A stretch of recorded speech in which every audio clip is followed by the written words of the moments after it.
Okay, I think we're good. Yes. Hello, everyone. How's it going? Oh, I am tired, but we're playing. Okay, well, hold on. Did I turn off my my AC?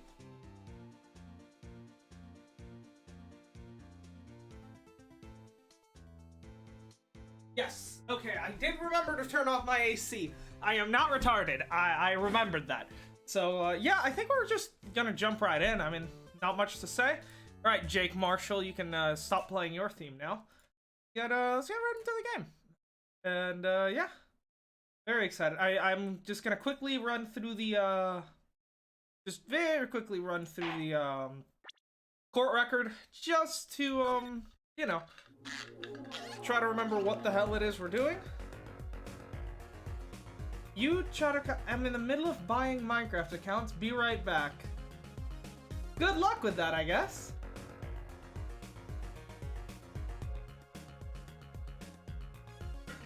But glad to have you here. How's your week been?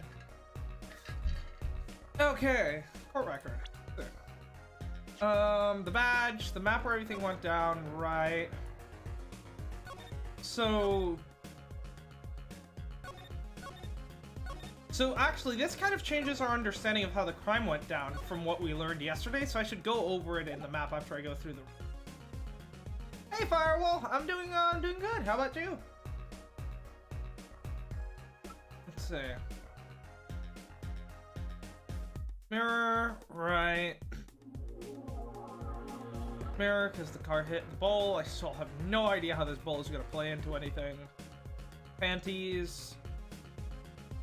Right. Now we're still in my Stickler's cell phone. Fingerprint powder. Autopsy report. 10:15 and 10:45. Damage to the brains or thing. Right temple. Okay. The knife, which Walkie was pointing at the victim before he got shot. The noodle stand. That pulling it. Bloomers. Walkie's checkup report. Right, the bullet that was inside the heart. Pistol. And the slippers, which are huge.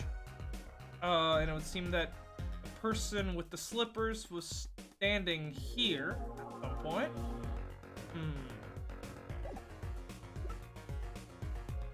Active skies, orders. Yeah. Oh, yes, we get to go inspect the clinic now. Thank you. Thank you, Sky. Let me just check. So let me try to piece the stuff that we know now on the map, now that we've got a better understanding of how the crime went down, okay? So, sometime in the late afternoon, Emma was literally waiting for Apollo to do anything after looking at him power napping for a couple of days, and she ran out of snacks too. She's so disappointed.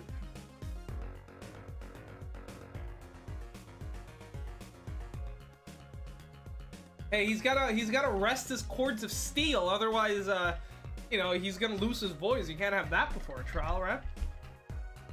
Ooh, done with exams, nice. Yeah, my exams start this coming week, so I have one this week and then 2 the week after, so that's gonna be fun. Let's see. So at some point, what's his face? Miratkis is driving down the street. He knocks some paint cans over at the Kitaki mansion and runs into Phoenix Wright, knocking off a piece of his mirror. He then drives back to his clinic and parks his car there. Sometime after that, Wesley Stickler is walking from the supermarket back to the university, and along the way he spots Trucy's panties, steals them in order to learn the secrets of the magic panties. Trucy chases after him. He hides in the Miratkis clinic and sticks the panties in the muffler of the car to hide the evidence. At which point he decides to leave. He walks. Hold on. I'm trying to think, cause yeah, this is the part of the case that I guess I'm kind of fuzzy on right now. Because, right, The normal assumption would be that after disposing of the panties, Wesley came through here, went into the park, and as he was passing through the park, he spots the murder going down. But that's not how it went down. That is how you would expect it. Oh yeah, and Wesley drops his cell phone there. Like, that's how you would expect it, right? After he disposes of the panties over there, right? He was always heading back to Ivy University over in this direction, right? So that's why he passes through People Park and then sees the murder. But again, that's not how it actually happened because of the lady, what is, what's her name? Plum, yes, I always forget it. So, okay. Because of Plum's panties being found, oh, thanks. I hope it goes well. But, yeah, so the fact is, when he spotted the murder, he was standing here and he had Plum's panties on him already. That's why he tossed them in that trash can over there. And that's how he was able to witness the murder. The thing is, for him to have had the panties here, it would imply that rather than just passing through the park to go to the university, he, before entering the park and seeing the murder, was here by the Kitaki mansion where he stole the panties. Which means either one of two things. He either chose to take this route to the Kitaki mansion for reasons unknown, and then for some reason decided to head into the park? It just doesn't make a lot of sense, right? Right, if Ivy, because, okay, Ivy University can either be over on this side or up here, right? It can either be west or north. Well, I guess it can also be south or east, but, so he starts here, he chooses to go west, right? Despite being, you know, being able to go south, north, whatever. So that means he's not heading to Ivy, that means Ivy University is neither south nor east. It must be either north or west. The thing is here, rather than choosing to go up here, he chooses to go down to the Kitaki mansion, which tells me that Ivy University must be on the west. However, after getting the panties, rather than just continuing down to the university, he instead decides to head into People Park. So what doesn't make sense is, where is Ivy University? Is it north? In which case, why did he pass by the Kitaki mansion in the first place? Or is it west? In which case, why did he even go into the park? That entire situation actually kind of feels like it should have been in the other way around. He should have been passing by the park, seen the murder, and then gotten the panties, but that's not how it happened.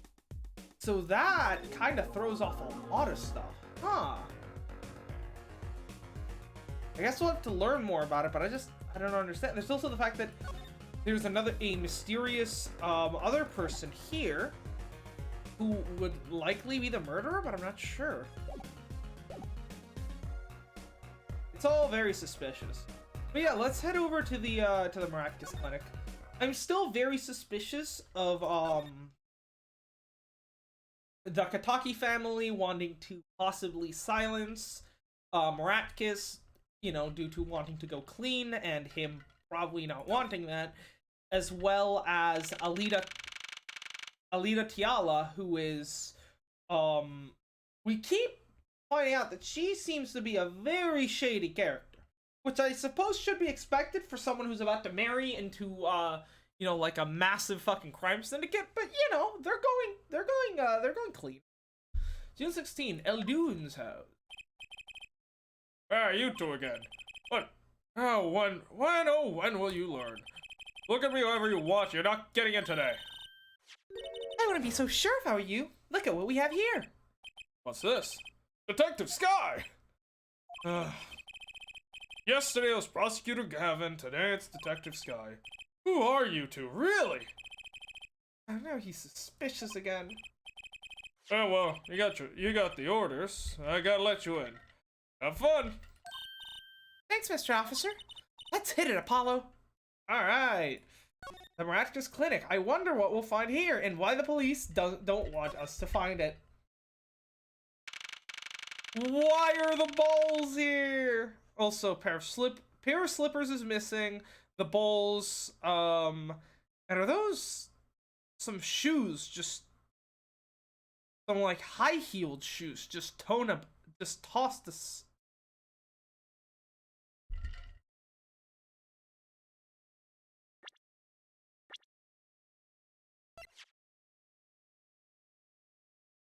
I don't know why, but those heels, they give me some Alita Tiala vibes. Like that seems like something she would wear, right? It kind of looks like her style, doesn't it? I mean, clearly someone left their shoes behind, stole a pair of slippers, and went on to most likely commit the murder. Which would then mean that whoever these shoes are is likely the culprit. And just based on how they look, my first guess would have to be Alita, which confirms my suspicions about her being shady as fuck. Now, of course, it's not conclusive evidence. We need to find some more stuff, but it's definitely a very good, but as far as intuition goes, this is a pretty strong one. Have fun investigating an area potentially covered in blood or human bodies. Kids these days and their wacky games. I mean, if there was like a mass murder that happened here, we would have known, so. Also, Apollo isn't a kid. He's like 25, I'm pretty sure.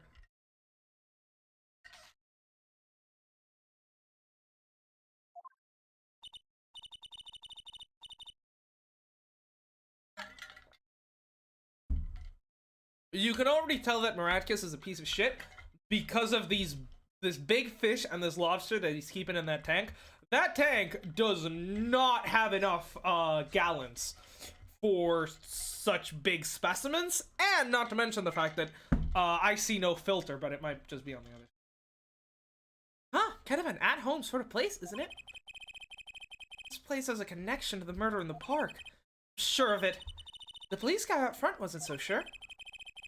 But it being where the victim lived, looks like the police team's going home for the day. There might be some clues lying around. Let's get cracking, Apollo. I know they aren't kids. Well, Trucy is a kid, yes. It's just how the police treats all the defense attorneys in this game for some fucking reason. It's kind of ridiculous.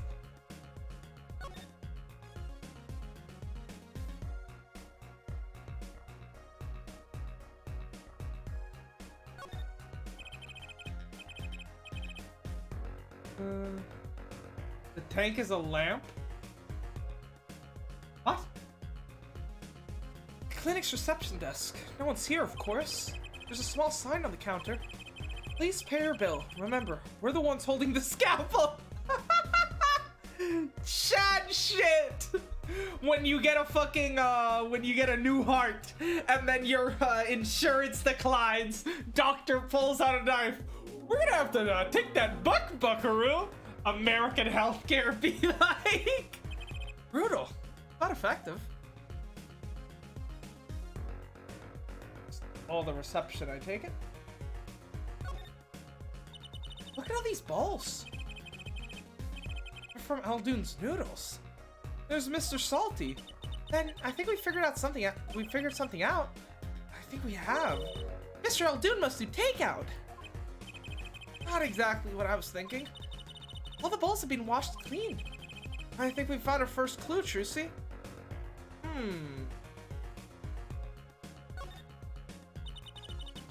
I see.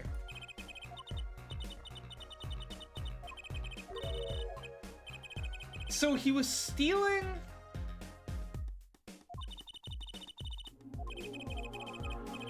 He was stealing the bowls and then removing the logo from the inside.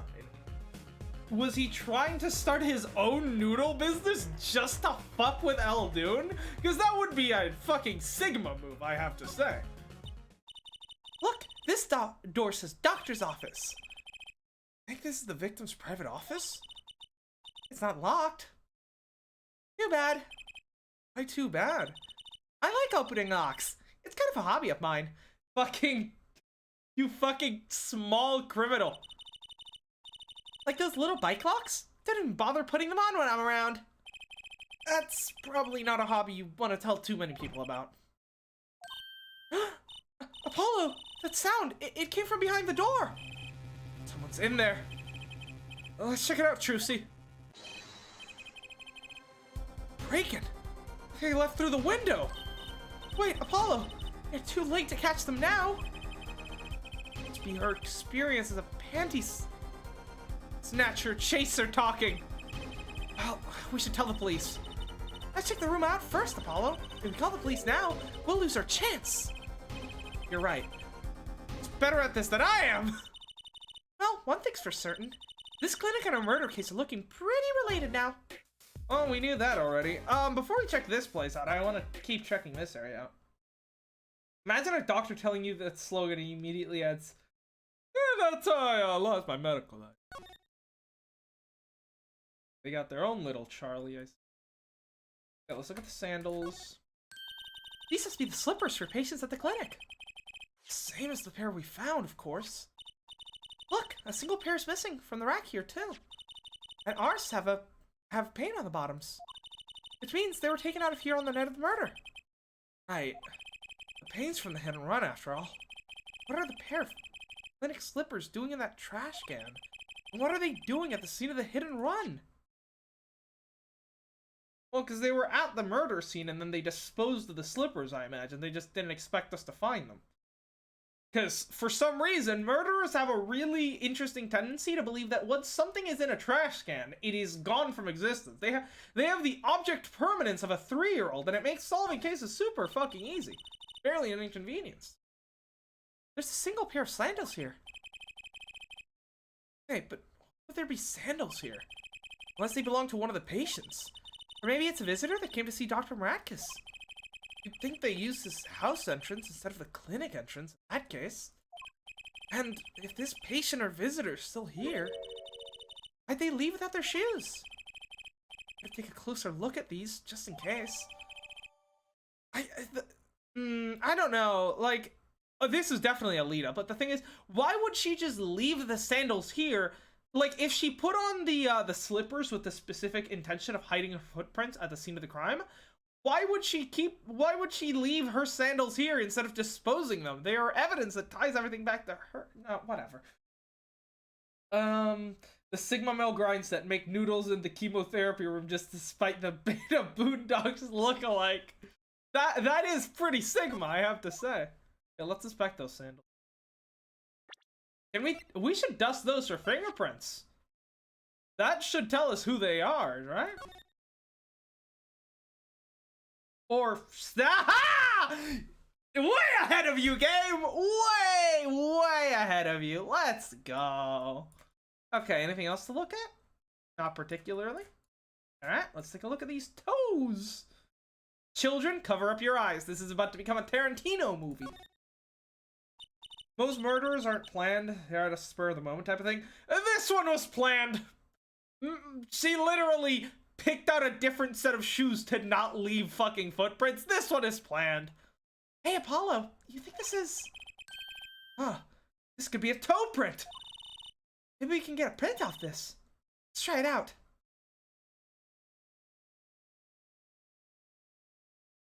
Apollo POV. Apollo just discovers his foot fetish and starts coming all over the sandal.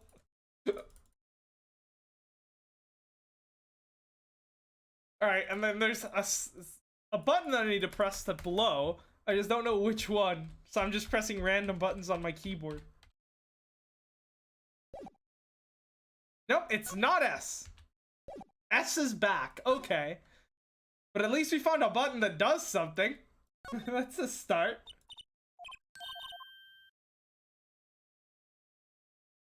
Ah, it's A. A is the money.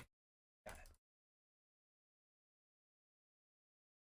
Also, just because a murder isn't planned doesn't mean you can't be smart after you've already committed it, you know? Like, sure, you might have not planned for it to go down that way, but at least you can plan to make, you know, you can try to not get fucking caught at the very least, you know? We got it. Hey, it worked. Looks like a big toe, maybe? But wait, I mean, it's great that we got the print. Is there such a thing as a list of toe prints? Oh, good point. There is. Detective Sky didn't give it to us. Which means we can't match this print. This seems like a good time to ask the detective's advice. Yeah, good idea. Alright, so we'll need to actually go talk to Sky after we're done investigating. Cool. Yeah, let's head back to the, Oh, stop licking the dirty shoe! Oh no, he's a shoe sniffer! Plate on this door reads doctor's office. That's pretty intense, wasn't it? If we'd gone in there 1 second earlier, we would have met the burglar. But Apollo, what would we have said if we did see them? We can't exactly shout out, "Hey, who are you?" It does lack a certain punch. Just use the cords of steel! Let's think of something cool to say for the next time we do meet the burglar. Objection. I think that will do nicely. Since I'm assuming the next time we'll be meeting her, we'll be in court. But yeah, we're getting a lot of stuff pointing to Alita, so I wonder if this is a red herring or if the trial is going to end during the next trial session. If we're not even going to get another investigation. That might just be. Yeah, let's take a look. Books and papers are scattered around the room. Wow, what a mess. This is worse than Daddy's room. That burglar must have left in a hurry. And the cup on the desk here is lying on its side. Huh? The juice that spilled out of the cup, it's dry. So the messy one wasn't a burglar just now? Someone knocked this cup over a while ago and left it. Huh. Interesting. Possibly an indication of some kind of scuffle going on in this room. Last night, I would assume.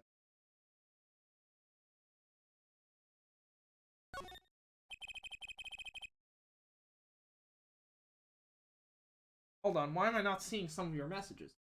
Oh, I'm on top chat, not live chat. Hold on.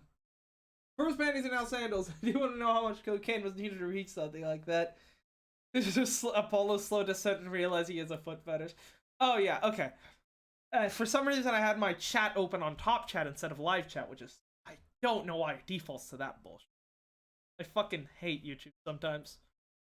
Potted plant has seen better days. Doesn't make sense either. What doesn't? Normally burglars are looking for valuables, right? That's true. That's what I would do if I were a burglar. Thanks for the insight. So, why look under a potted plant? Maybe they were looking for a key to the safe. I've heard of people putting their house keys under plants, but key to a safe? Then maybe the burglar was looking for a house key. This is getting nowhere fast. I mean, they could be. This is just an indication of a scuffle, more likely. The burglar was likely in here to steal evidence more than anything, right? I assume a scuffle went down between someone and Maratkis in here. That person went and killed Maratkis. Then realizing that they left something here that would tie them back to the crime, they came in, broke in to eliminate that evidence. Just get rid of it so it couldn't be brought up against them. That would seem to happen. Just a lamp. Kind of an expensive looking lamp, isn't it? So yeah, again, just, it's really hammering home the fact that this burglar wasn't a burglar. Hey, the bulb's broken. Broken? You mean burned out? Now our cat burger must have dropped it. But why is it standing up on the floor like that then? Hey, look at the cord. Huh? A red splotch on a part of the cord? I think that's blood. It's a little bright for blood, almost pinkish. Danganronpa?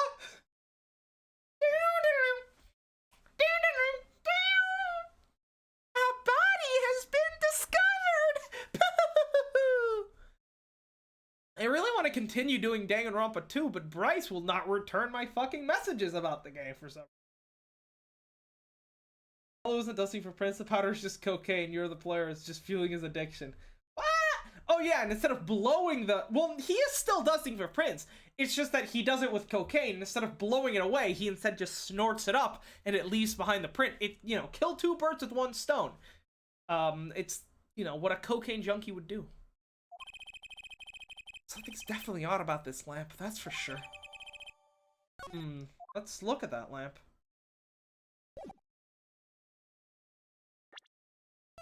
Can't believe someone was murdered with Pepto-Bismol. Red stain on the cord. Let's take a look at that. Oh.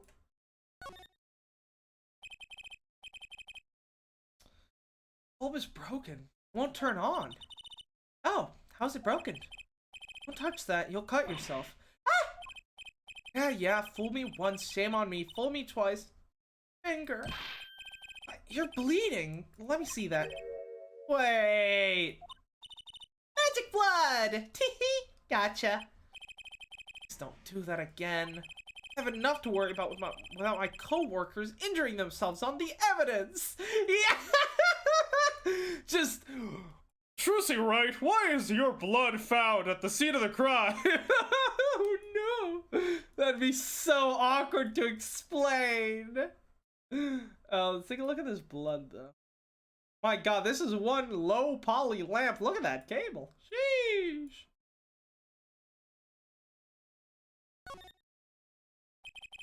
This cord runs to the lamp. It has a red stain on it. I don't wonder what left that stain. Wait, I know. Maybe it was left there by a red marker. Like, they were trying to write their name. And slipped. Why would anyone write their name on a lamp cord?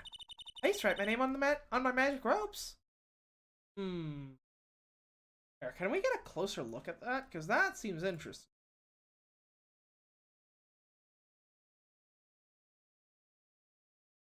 Yeah.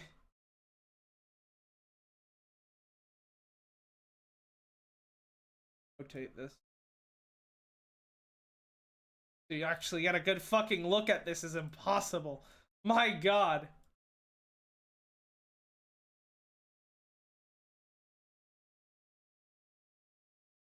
This is actually horrible. What the fuck? Who made this game? Oh my god, what drugs are they on? I cannot look at that. It's incredible. Yeah, I guess we'll have to see where that's from. I can decipher nothing because I can't actually look at it properly. My god. But a cute little safe. Looks like a 4-digit lock. Oh! If 2 of the digits are already in? Hold up, that's only 100 combinations to try.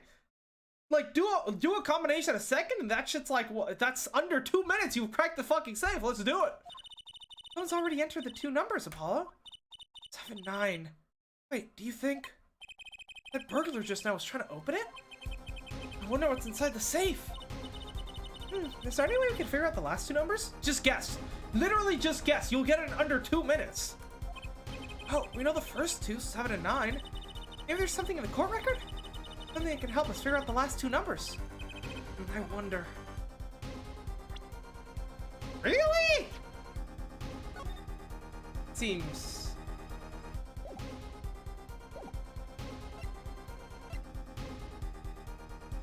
Ziggler's dead because he turned out a pair of panties into evidence.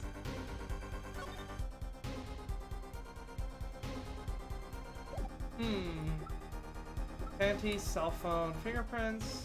Autopsy report. Knife the noodle stand, the bloomers. Checkup report? 7-9, no. Pistol slippers.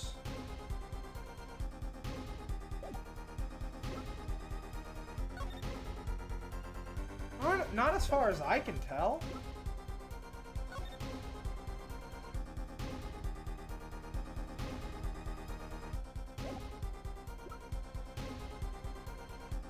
Profiles? No, we can't present profiles, so no. I guess not. That would be a bit too lucky, don't you think?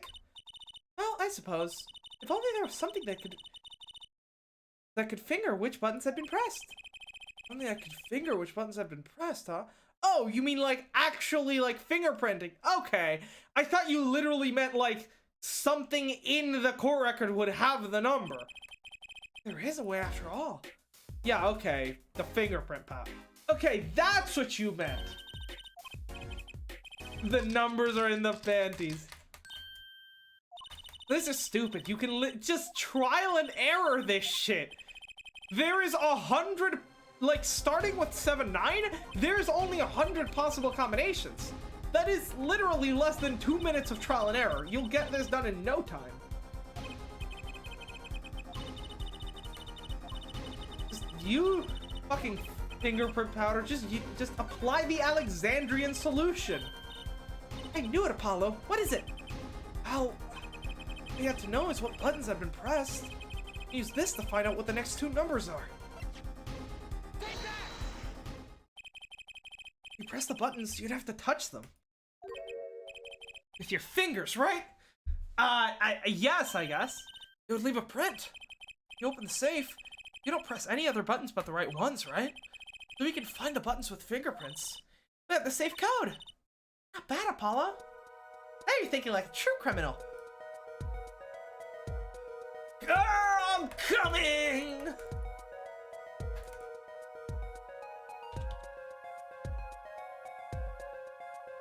What was that? 2, 5, 7, 9. So, yeah. A lot of back. Interestingly, back as well somehow. So it's either 5-2 or 2. Okay. We've already finished dusting, it's fine. There we go.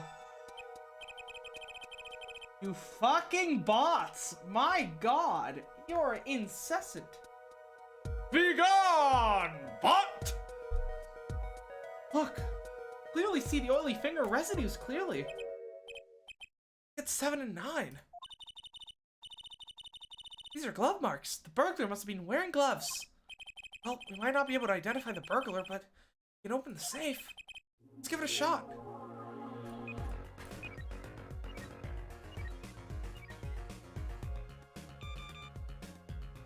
Oh. 7952 then? Why is Apollo's cum a powder? He doesn't hydrate often. Is that a bullet? It opened. Did someone fire a bullet while the safe was open? Lucky cat. Files. This looks like a medical chart. There's an x-ray in here with it. X-ray? Can't make heads or tails of it. I can't read the chart either. It's all in medical speak. But the names are easy enough to read. Look, by patient, it says Walkie Kitaki. Well, this is Walkie, our client's chart, huh? How would this one chart be here in the safe? Let's see. The physician's signature says Palmeratkus. Hey. What is it, Apollo? Here where it says who filled the chart. Let's see. Nurse Alita Tiala?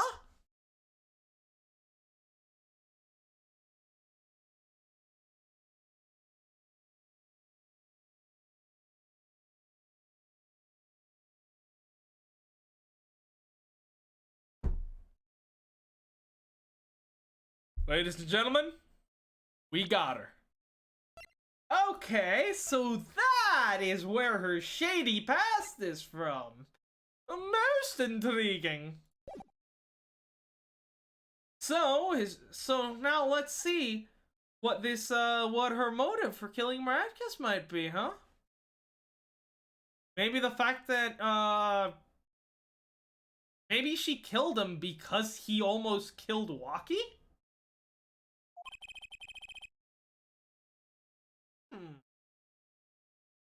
Yeah, Tiala is Walkie's fiance. That's one Ida too many, Apollo. Never mind that. What's her name doing here? How should I know? No, I guess it means she's on staff at this clinic? Not that she neglected to mention this before now. Well, yeah, this likely the file she was trying to get out. Apollo was thirsting so much, all of his liquids became a powder. Yeah. Sure, she had her reasons. So Alita Tiala worked at the Miraculous clinic, and she had access to Walkie Kitaki's medical chart. You got the I and Y wrong, Apollo. I'd be very interested to find out what this chart says. Who can help us decipher this? We do know a doctor. We'll get that to Eldoon pronto. Looks like a bullet hole. You can still see the bullet sticking out of it. Why is it in the middle of a safe? Hey, the bullet came out. Yep, squished. Not surprising given that it's fired into a metal safe. This bullet's got a story behind it, that's for sure. Can we look at the ballistic markings and compare it to the gun that we have? Because if we can, we're game, right? Now what are these? Whoa, what are those? Oh, it's covered with beakers. Something's moving inside that one. You look, Apollo. Hey, look yourself. You can't. Oh. That's a goldfish. Wow, they're all fish. So many kinds. None of these tanks have filters. Not a single one. All these fish will be dead within the week. Poggers. Whoever designed this had a sick sense of humor. Yeah, fucking animal cruelty is what it is. Window is ajar. That must be how our burglar escaped. Wonder who it was. We know who it was. Maybe it was just a burglar who happened to pick here. Yeah, but there's a patrol car sitting out front. If I were a burglar, I'd come back the next day at least. I'd give it a mouth myself. Whoever broke in obviously needed to break in today. Right, before we found the evidence, obviously. So now we need to go get some expert opinions from both, Emma Sky and Guy Eldoon. Okay, no, this is the usual stuff. But yeah, so there was definitely some sort of scuffle that took place. A scuffle took place here on likely the night of the murder, with possibly Alita or someone firing a gun and it landing in the safe, which was open at the time. Sometime later, Alita goes out and murders Bratkiss. So, But then, she realizes that she needs to come back for the evidence, so she does today, but we almost walk in on her before she's able to finish opening the safe. One of them is Chris Pratt pretending he's a goldfish. He's so cool. Huh? Okay, no, we've already read all this. Hold on.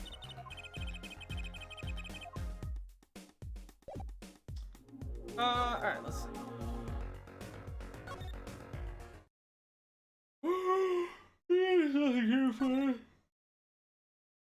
And we can't decipher the things, right? I don't even get to look at? Oh, I do. Examination record, ID 4649, face's name Waki Kitaki, position Palmer Atkins, nurse Alita Tiala, male, age 19, bullet lodged near heart. Can we actually look at the fucking x-ray? How do you not decipher that? It's an image! What is there to decipher? Oh. Fish from the yes, I see. So we have ballistic markings, boys. Wow, it's all mushed. It's one tough safe. You know, it looks kind of yummy. Huh? Like ice cream. Caramel. You certainly have an active imagination, Trucy. Yeah, that's not what I would say of a bullet. Yeah, not much to actually look at. I'd love to actually compare the bullet markings with the actual gun, because that would be very useful. But probably not. Alright, well let's. Eldoon's not here, so I guess we gotta go talk to Emma. That's like our only option right now. Also, the music is completely fucking on, which is scary. We only need somebody's bra in the court records to complete the trio of degeneracy. Panties, shoes, and bras. That'll be too much.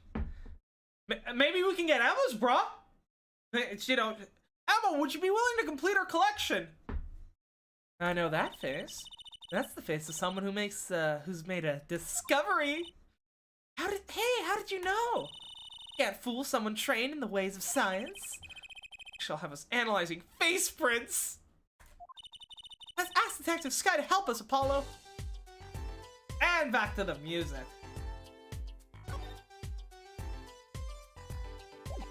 Alright, let's present some stuff.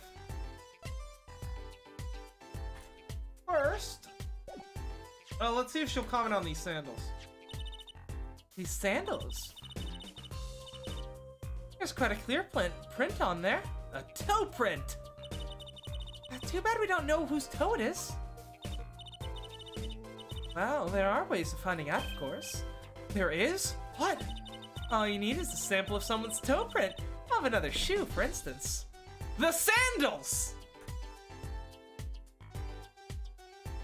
Well, no, but we already know that it's the same person. That's useless, actually, because they won't trace back to her. We just need to find Alita and ask her, "Excuse me, madam, could I have your toe, please?" Oh, right. So if the prints match, you'd know the same person or both. Do I have another shoe worn by the same person? We do, yes. We can definitely prove that Alita was wearing, well, that the same person was wearing the sandals and the slippers, but we can't prove whose those slippers connect to, and that's honestly something I'm more interested in. I'm sure Trucy is perfectly capable of pulling out a gun or a bullet out of a caramel candy. Really? I'm beginning to suspect something here.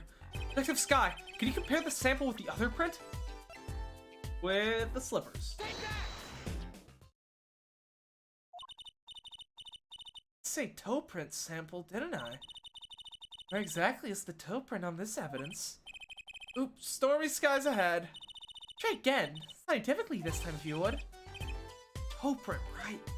Oh wait, that doesn't count? What? What do you mean? Of course it's gonna have a print! Oh my god.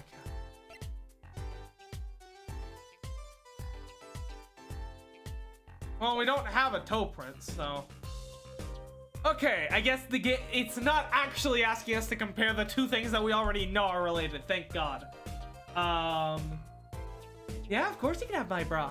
Well, I'm not even wearing it. Here you go. Just pulls it out.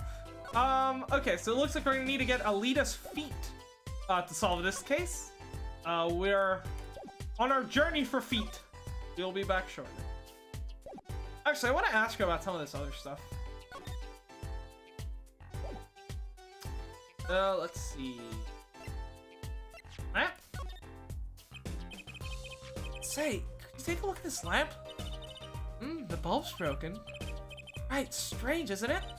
Really? I break bulbs all the time. My desk is a mess, and my lamp is always falling over. Not too bright, huh? Ouch. I still think it's kind of odd. That is. That's the sky. I was wondering about this. Trucy, wait. What? That's vital evidence there. You can't show her that. That's her secret weapon in tomorrow's trial for sure. What? She's been helping us this whole time, you fucking nunts. Work together with Alita. I mean, with Emma. Just like, right? See, this is the thing with Wright. He knew how to work with a gumshoe, you know? Of course, Emma just has everybody's toe prints. She's been going around the police station, detention center, asking for feet pics with no paywall. She's one dirty woman, that I can assure you. What did I tell you before? You're gonna talk behind someone's back, do it quietly. Oh no, she's eating the stress snacks. Incredible how she's able to keep in such good shape while stress eating. This is Sky. I was wondering about this. Nope. Again, we're just not a... Apollo, you are actually the worst fucking, like, attorney Literally, you cannot present this in court. If Gavin were to bring up evidence law, you would literally not be able to present either of these two in court, you fucking nunts. My god. But you're fine with showing her the toe print, right? Sure. Emma, can you just take off all your clothes for me? Thank you. That'd be great. I assure you, it is vital to solving this case. Oh no, let's consult with the Phoenix.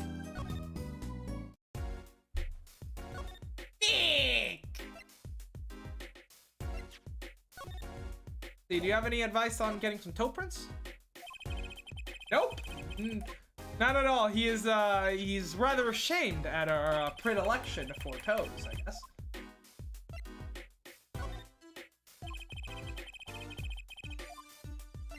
Well, no, there's literally nothing of interest. Alright, you are completely useless, my man. My god. Alright, let's go. I think Apollo's just afraid of Emma spilling the beans of his secret weapon, even if that would make it illegal evidence. But, like, the thing is, see, here's the funny thing with evidence firewall. It's still gonna be, like, that is still killer evidence, even if Gavin knows about it, you know? Like, that is incredibly good evidence. June 16, Detention Center. Visitor's room. Oh, the time of decision is upon us. Which one of our two jailbirds do we want to talk to? Excuse me? Both detainees are currently in questioning to corroborate their counts. What is the timing on these questionings? It's insanely convenient. Or inconvenient. Mr. Stickler and Walkie. Both of them? I pity the questioner. I guess we'll be back then. Incredible! Pretty sure Emma wears a lab coat under a lab coat? Just take it all off. Just take it all off.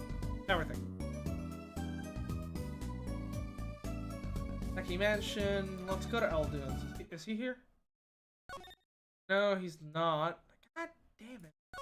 Where the fuck is this van? Can we knock on his door? Maybe he's in... Eldunes' house has seen better days. And I'm betting I've eaten better noodles. Yes, no. What the fuck are we doing here? Kitaki Mansion.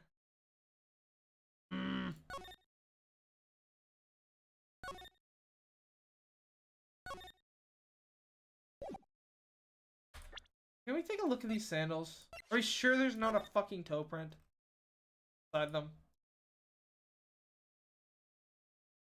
Yes, there fucking is, Emma, you blind fucking bitch. Could this be a print? Why would there be a finger? Oh, you mean a toe print. Good call, Apollo. Toes are fingers! Toes are fingers! We can analyze it just like a regular print.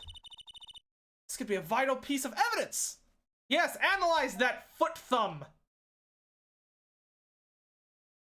All that Emma has to do is remove her lab coat, say, Ada, Ada. And Apollo is dead. I don't know. I think like Apollo might be developing a bigger crush on Gavin now that I think about it. But you know,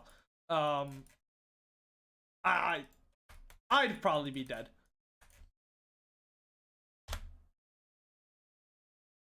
Low, snort that cocaine. Hey, it worked. Looks like a big toe, maybe. Foot thumb. Wow, I feel like the case is already solved. What's next? What's next? We have to match the print, right? Right, let's match it. Wait. Detective didn't give us a list of toe prints, Apollo. Oh, good point. Maybe we should ask her. Get some expert advice. Guess so. I'm sure she really qualifies as an expert. What the fuck are you talking about, Apollo? This is slander and I will not have it! Yeah, okay. So yeah, I guess the most we can do is prove the fact that the sandals and the slippers were used by the same person, but we can't prove who they were actually used by, which is a shame, but it's fine.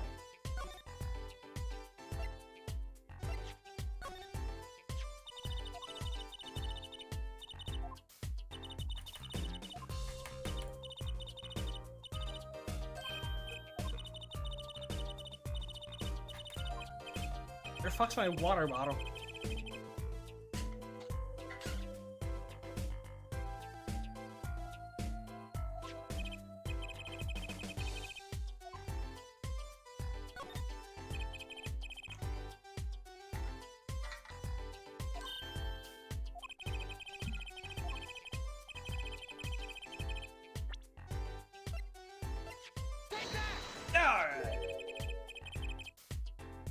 This pair of slippers that... This pair of slippers, toe print and all. Ooh, the print on those is nice and clear too. That makes our job easy. Analyze it for us? Of course. Hang on. Bingo! Gosh, I'm good. Hey, we were the ones who found the prints, yet you couldn't even take a look at them with your 2 eyes, Apollo! Motherfucking idiot. A perfect match. The same person wore these sandals and the slippers. I was afraid of that. All you have to do is find out who these sandals belong to. Or do you already know? I can't say, not yet. Well, that's one big step closer to the truth! Okay. Anything else to say? Well, if the print on these slippers and these sandals match, which they do, it means that the same person was wearing them. You know, I thought that's what it might mean. Science is amazing! It is, isn't it? I've never felt so alive! I don't know about science, but this is a major lead. See, again, Apollo does not appreciate scientific analysis like Phoenix does. Crazy. Well, Walkie keeps asking of the police to check out his SoundCloud, and Stickler was explaining how he's too smart to get laid. Cure for cancer lies in the panties he stole. Crazy day for the police, I tell you. It's that, you know that fucking meme of the guy writing on the fucking, on the whiteboard and just, like, pointing at shit? That is fucking Wesley Stickler explaining how panties, allow us to, create matter out of nothing and solve the world's energy crisis. Let's see, what's next? Alun's house? Not quite. Maybe then, Detention Center? Yes, okay. June 16, Detention Center Visitors Room. Don't cry, Angel! Daddy's back, and Daddy's... Oh, you again? You'll always have to announce your entrances like that. Man, my old man, Man. Now I'm all in a funk. It's all his fault. Oh, one can only assume that his father tried to teach him a lesson, and failed, clearly. If you get your work cut out for you, straight up. Cause I don't care if they lock me up. I'm ready to go. Some days I wonder why I do what I do. The right agency always gets the worst fucking clients, don't they? Hey man, you won't see me bugging about 1 or 2 guilty charges. But what if you're found guilty of murder? Hey, it's all experience. Feel me, shoddy? It's like a badge of honor. They don't give the death penalty, do they? I'm pretty sure Gant got the death penalty, actually. I'm not sure, though. You didn't really do it, did you? Maybe it did. Maybe it didn't. I've learned one thing today, it's that silence speaks louder than words. Man, my old man is whack. His hair? Whack. The way that he walk? Whack.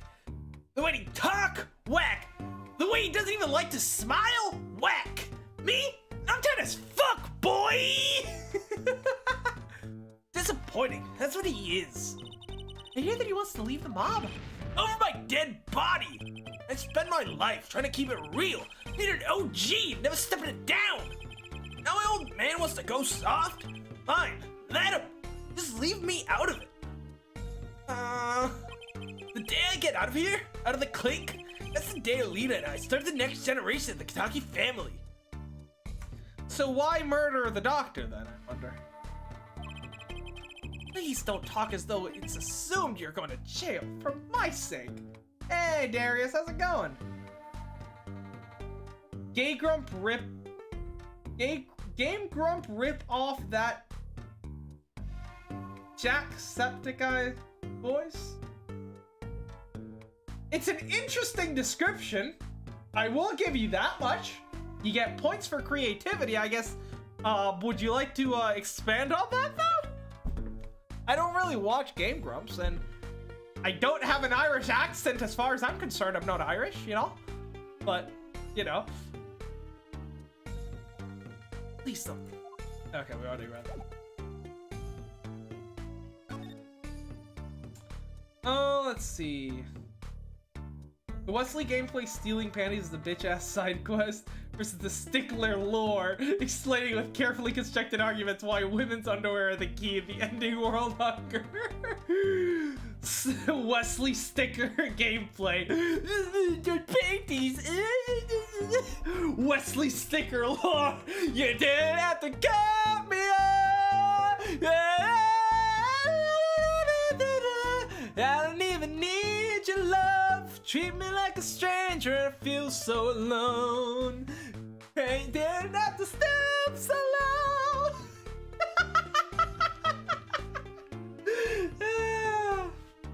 That's funny as fuck. Man, it's so far off the hook. It's off the chain, G. She seems preoccupied with something else. Wonder how my Alita's doing, man. I miss her. Thank you, Firewall. Let's see. What should we ask him about? Are these your wife's shoes by any chance, good sir? Do you have a collection of them? Do you sniff them every once in a while? Waki, you wouldn't happen to recognize these, would you? Hey, sure I do. I was the one who bought them for her. Or Miss Tiala? Yeah, her birthday present. She got mad little feet. Man, so cute, man. Oh, God! Ah, that's... Oh, I just cringed reading that. No! Oh, I want to puke. Ah! Have I shown you every ship I shipped? You have shown me a lot of ships. I have no idea if it's every single one, but I mean, I would not put it past you.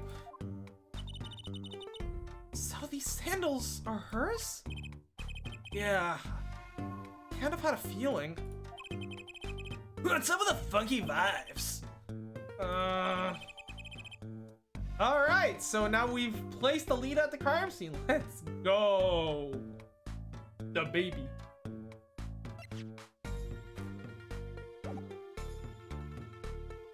Do you know anything about this lamp?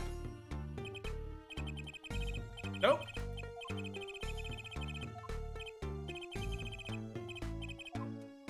Let's see. Waki, your medical records. Huh? What's that? You got an x-ray? Way. That's right, Waki. It's yours. Hey, look! I don't smoke or nothing. I'll live long, right? Not with a bullet in your heart. Why is this whole case just a huge collection of fetishes that the writer's so horny while writing this case? Yeah, it's weird because, like, as far as I remember, none of the other, like, Ace Attorney games have, like, the, you know, panty-snatching perverts and stuff, right? Like, it had some creepy characters, like, what was that one guy, and I think, like the producer in Turnabout Samurai, I believe, was, like, a creepy weirdo, but, like, other than that, I don't remember, like, any instances of, like, just so much creepiness. I don't think he gets it, Apollo. Take a closer look. Here in particular. It says nurse. It's signed Alita Tiala. Huh? Lawyers do your homework. So, you met Miss Tiala when you... Yeah, I met her at the clinic, so... Oh, is it all a setup? Did you get set up with Alita and this was like a ploy to take over the Kitaki family the whole time? Or does she actually love you? The plot thickens. You seen the direct? No, I didn't, because I don't give a shit about fucking... Ooh, they're good.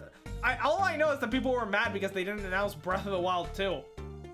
Good. Piss them off. I like seeing people mad.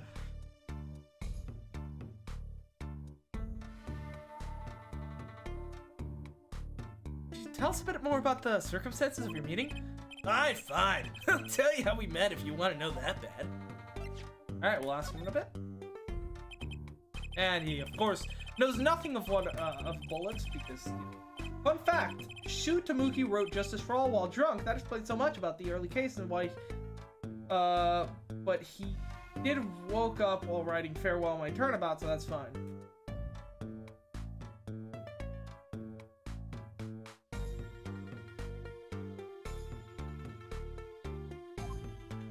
Okay, I was a bit confused, but no, I was getting Justice for All and Trials and Tribulations mixed up. Okay, yes, yeah, well, let me try to remember those cases. The starter case, was actually pretty decent for a starter case. Not the best, but certainly better than the first games. Second case was Reunion and Turnabout. That Reunion and Turnabout was really good. Turnabout Big Top, I actually quite like. I guess it's an unpopular opinion, but I do really like Turnabout Big Top. Mostly due to just the character of Acrobat is so good. And I like Mo and like the other characters as well, you know? And like the whole method of how the crime happened was really fucking cool too. I don't know, I really like Big Top. Even if there are some kind of sus aspects of it. And then, yeah, and then after that it is Farewell My Turnabout. Which is really good. Mario Strikers 3, Nintendo Switch Sports, Mario Kart 8, Deluxe DLC track. All of those seem boring as fuck, honestly. The only thing that might be good is Nintendo Switch Sports, if it actually has the fucking, if it's like Wii Sports Resort, it might actually have a chance of being good, I guess. Yeah, let's see. Let's talk about how they met. About half a year ago, I was shot during a little turf war with another family. I was ready to die, sure. But he came in and got me, hauled me off to the docks. The Miraculous Clinic? That's where I met her, my fallen angel. You mean Alita Tiala? She was scared of me at first, turns out. Do you know what they say? Bad guy always gets the ladies. I wouldn't call you bad, I'd just call you cringe. Shorter case of the yellow-ass baseball gloves confused with bananas, and people really don't like the circus guys. 48 tracks coming out. Well, till the end of 3. One resort support on Switch and no Mii's. What? No Mii's? Then what's the point? That was like the best part of Resort. Like the best part of Resort was the Mii's and the fact that it was like this whole like fucking island. You had like skydiving and like when you did like the cycling minigame, you would actually travel through the fucking island and you would see the same areas that then you would play in during like the sword games, and then you would skydive and land in different. Wii Sports Resort was a fucking masterpiece, and now they've sullied its memory. Right, she was done with that clinic anyhow. So I was like, I'll take you on, woman. Straight gangsta style. Guess what she said? What did she say? Come on, give it some thought. You said it real quiet, like on the down low. You know what I'm saying? I'll leave if you marry me. So, that was the proposal. You know it. An oath of love right there in the hospital room. Just like that, the op was done. We were out of there. See you later. Bye. So I wonder, did Maracus, fuck up the surgery? Or did Alita do it? Because this opens up such a can of worms. About the op. Yeah, it didn't go so well after all, did it? I know about the report. I know it's still in me. You getting that checked up? You should see a doctor. This health checkup was the boss's idea, you said? Yeah, can you imagine? What's the point of living healthy when you're a G? You know what I'm saying? Didn't you learn about that bullet at that checkup? Yeah. That's when I knew that doctor had to pay. Figured I could get that cat pulled after I got my revenge. And hey, I'm still living large now, aren't I? Incidentally, have you ever had a health checkup before? Yes.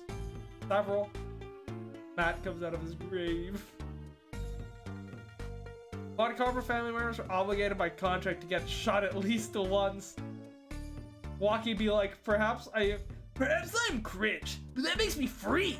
Following the corner yells that, that's sus! And a police officer is tasing the crap out of him. Police officer's like, get out of my head! Get out of my head! The fucking trash can. Amogus. Nah, My old man suddenly gets the idea. We all gotta get health checkups. Guess he's getting old. Older, I mean. So yeah, the Alita plot seems to have a lot of promise. We'll have to look into that. Also, I'm gonna tell, should I tell, I'm gonna go and tell Emma about our discovery, even though Apollo won't let me, but it's the thought that counts, because Emma has been very helpful, and we should help her out in return.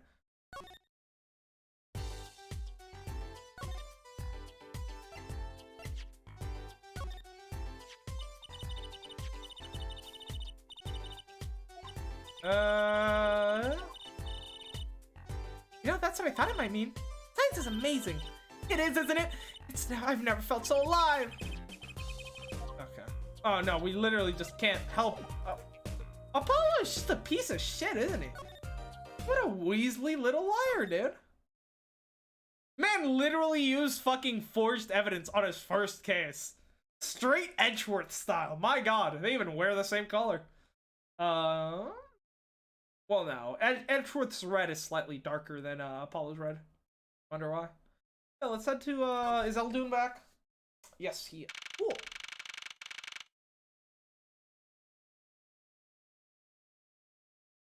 Waki, you do realize the only G you are is the G in cringe.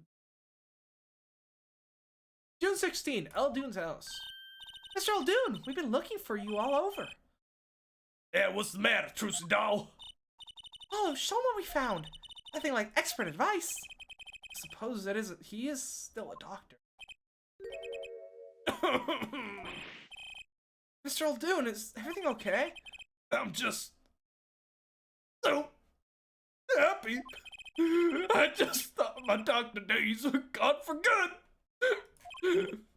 Mr. Eldoon. Oh, this is cute. This is adorable. Alright.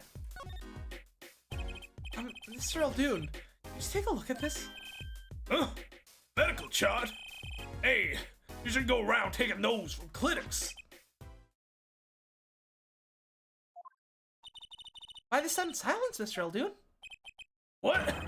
What's going on here? That's what we want to know. The chart belongs to my client.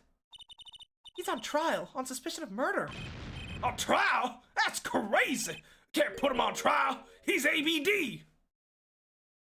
About to... ABD about to die? I don't know. ABD? Oh, but Dad, he's knocking on the pearly gates and someone's about to answer. Can you tell us why?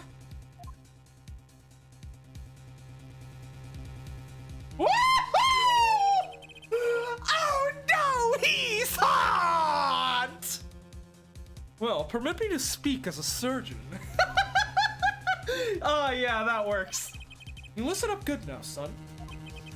No way! It's like he's a completely different person!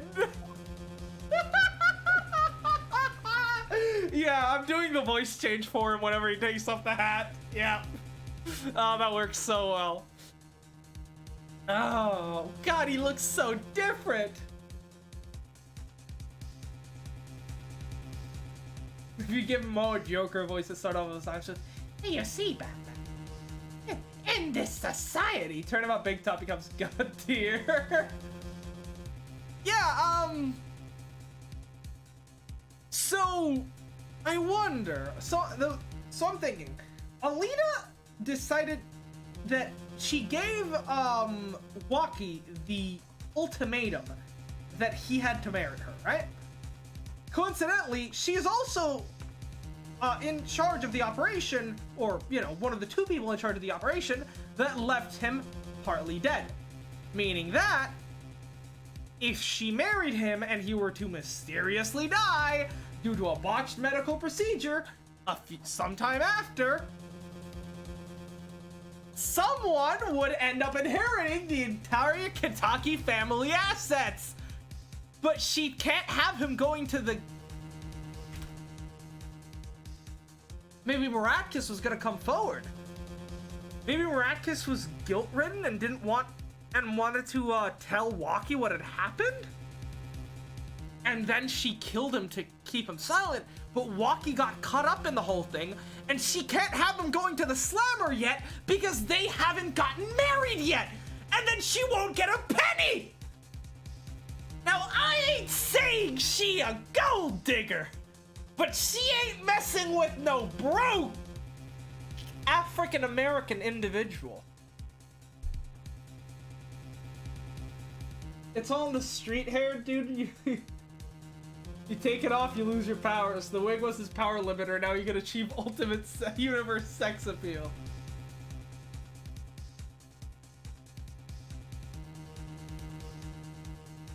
Yeah. I love the shit when like a character just like changes off their hair and it like completely changes them into like something completely different. It's great. Alright, let's talk to the new and improved Eldoon. Well, before we actually talk to them, I wonder if we can present some new evidence to him now. Mr. Eldoon, could you take a look at this? You think we got time for that? Well, we don't. You see me without my bowl on, you're looking at a man who means business. So stop beating around the bush and get cutting. Better hear what he has to say while he's in talkative mood. He's so intense now! My god!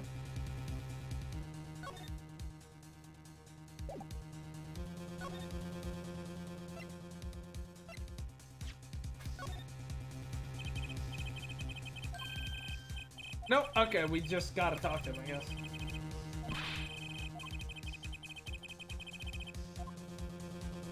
Okay, let's talk to the new and improved Eldoon. Eldoon Requiem. Well, according to this chart, this Kitaki feller's not doing so well. He's got a bullet right up the side of his heart. That's right. Yeah, but this chart talks about the post-op. In other words, the operation is already finished. But you can still see that bullet stuck in there. How would it still be in there after the operation to remove it? Well, about the only reason I can think of is it's too tricky to operate on. What? That bullet's snug as a bug there next to the aorta, which is connected to the heart.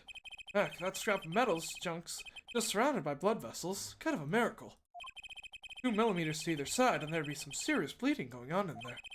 Not something your average doctor would be eager to fiddle with. You mean? It took a miracle to get that bullet stuck where it is. It'd take more than a miracle to take it out. It'd take a magician. Well, we have one. Turns out we have one on our staff.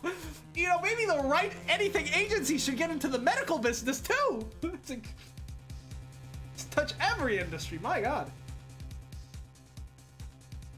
Blocky when he finds out his girl was after the money he doesn't have. These bitches ain't loyal, man. This is why I'm a Sigma. No, Blocky would definitely be call himself a Mom, please be patient with me, okay? Me when I need to explain to my mom why I have no friends because I'm a Sigma male and not because I'm a loser? Mom, you don't understand. You have to talk slowly to me. I'm a Sigma male. This shit is the equivalent of someone putting on the glasses and becoming a galaxy brain genius. Yeah. Doctor, turn off my mind inhibitors. And take a magician. I'm only up to making rabbits disappear. I haven't learned bullets yet. Of course, with the heart pumping and lungs working, that bullet's on the move. I'd give him another half a year, tops. Just enough time for them to get hitched! It's incredible! This woman is crazy! I never lost my virginity because because I never lose!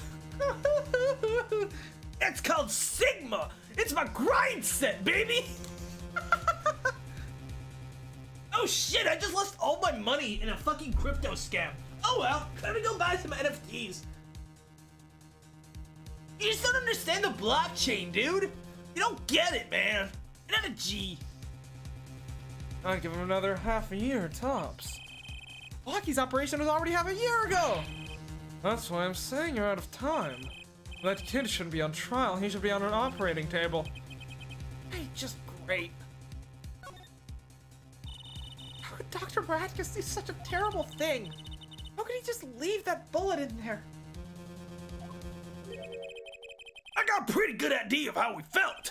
An emergency operation. He's got the kid's chest open on the table. Then he finds that bullet. That's despair right there, Trucidal. Cold despair. Despair? But the only thing you can do is sew the bottle back up. Despair. Despair! And that's when you realize you're just doomed! A body is about to be discovered! Lucky would 100% invest in some cryptocurrency scam. Yeah. Yep.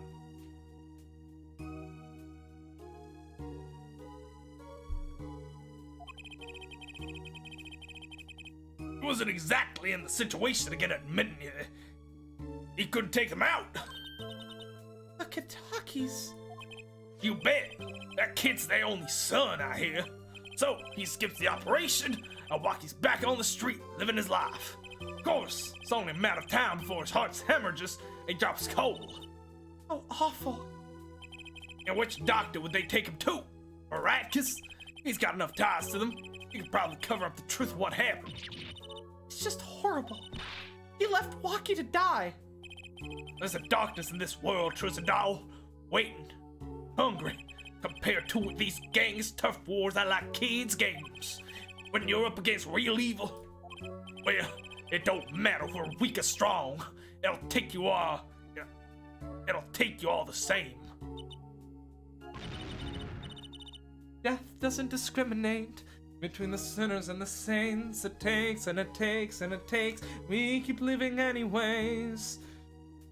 You're a surgeon, right, Mr. Eldoon?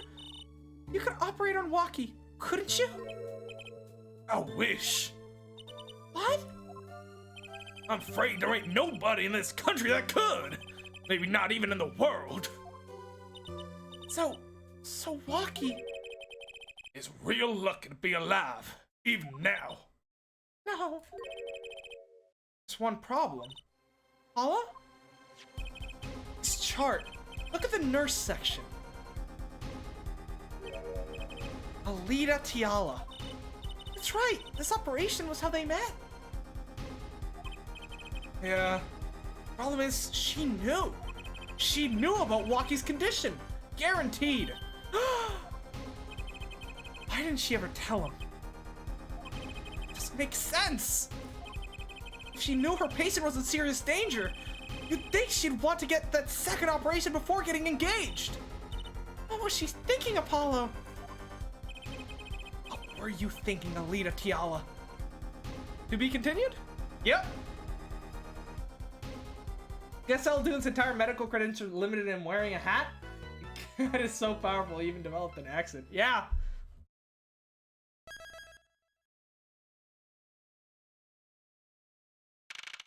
June 17, 9:52 a.m. District Court Defendant Lobby. Now we're on to. Well, someone's gonna need to operate on that man, and if Eldoon could do it, that could be the jumpstart of his doctor career, which would be great. Especially since his noodle business is kind of out of business right now. This is it. The big day. Did you get any sleep? Yeah, I went to bed at 1 or so. Oh, what time did you wake up? Yeah, that's only 2 hours, Apollo. But at least you have me. And the amazing Mr. Hat. Here's looking at you, kid. Good luck today, Apollo. That voice. Oh, hey. Hey, get any sleep? Mr. Wright. I was going out of my mind with boredom, so I signed myself out earlier today. Somehow that place makes fake piano playing at the Indochine pasta joint seem almost fun. Daddy, do you know who Prosecutor Gavin's witness is today? Take a guess. How about Little Plum? That Sherman tank of a mom? No, guess again. That's too bad, you know? Speaking of moms, you need to find me a new mommy one of these days, Daddy. What the fuck? Child time, baby. You know, while playing this case, I kept saying to myself, Aldun is so cool, please don't make him the killer slash panty snatcher. Yeah, I didn't really think it. Because, like, the thing is, his motive was too obvious, but he also seemed like too much of a nice guy for it to be him. So, no, I never got any kind of off feelings about him like I kept getting with Alita, you know?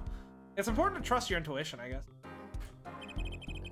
It's barely morning and you're at it already, Trucy. Well, unless you're playing Danganronpa or any game made by that motherfucker Kitaki. Because in that case, trusting anything means you're gonna get hurt.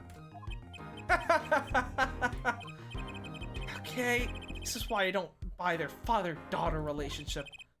So, Mr. Wright, you know who the prosecution's witness is?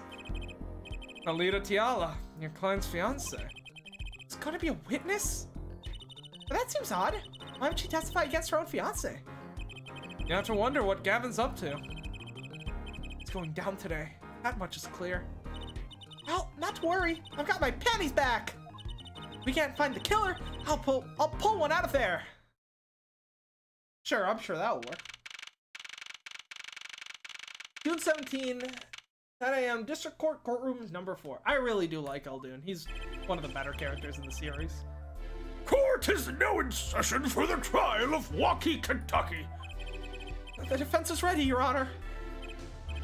Prosecution is warmed up, and it's a sold-out house. Very well. To recap, while yesterday's witness seemed more guilty than any other party, Guilty of panty snatching. we did find one thing for certain. There were 3 people in the park at the time of the murder. The witness, the victim, and the defendant. Correct, Her Judge. And today I'd like to do something a little new age.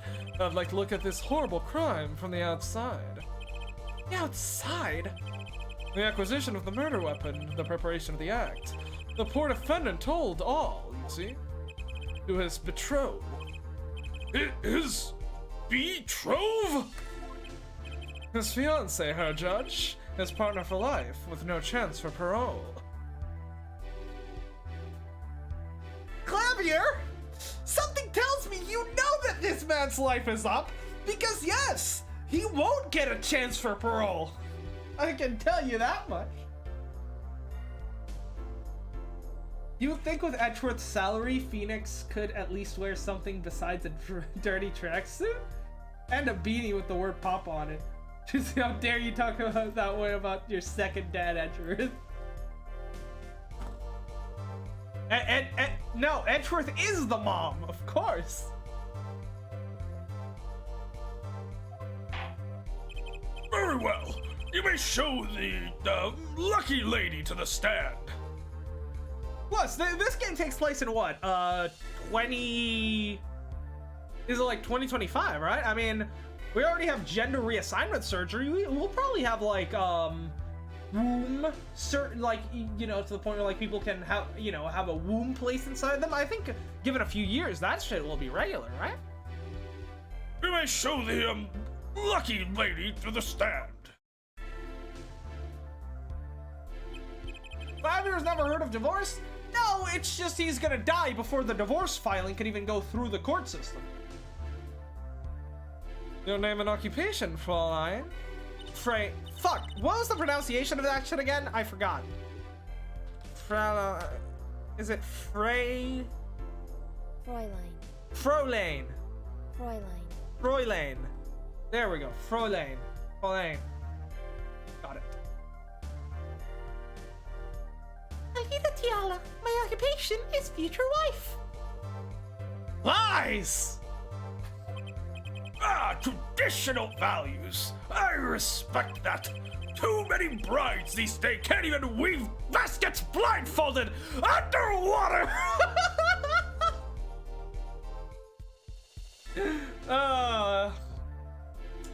Nice. I wasn't expecting an okay boomer joke from fucking Ace Attorney. Yet you're here today as a witness for the prosecution? To be honest, I didn't want to testify at first, but I couldn't hide the truth. Honesty, another admirable trait. Fräulein. Ryan, is it true that on the day of the crime, the defendant Waki Kitaki confessed his plans for murder? Yes. The witness will please give her testimony to the court. Waki's plan, I guess. Alright, let's look up for some towels. It was the day that the family health checkup results came back. When Waki found out Dr. Maractus had lied, he flew into a rage. I'll teach him, he said. He took one of the family's pistols, and I already know what happened that night. I just don't see how anyone with Waki could have done it. Oh, the pistol did belong to the Kitaki family then. Yes, with regards to this, investigation is underway at the Kitaki mansion on charges of the possession of illegal firearms. And the bullet that took the victim's life, was it? Fired from the pistol the defendant procured. Yes, this has been proven. How can you prove something like that? Ballistic markings! Now I think about it, every time the judge passes a guilty verdict, he essentially calls the person cringe. Witness, you are cringe, and you will die for that. Judge be like, Okay, boomer. oh no, the judge is the boom. Bullets carry marks from the barrel that fired them, called rifling marks. Wow, and Apollo is instantly more knowledgeable about ballistics than Phoenix Wright ever was. Rifling marks? Think of them as being a gun's fingerprints, left on every bullet it fires. Fingerprints seem to be a common thread this case. And when did you first hear about Waki's plan? It was the day of the murder. I should have stopped him. I just didn't think he would actually do it. Very well. The defense may begin the cross-examination.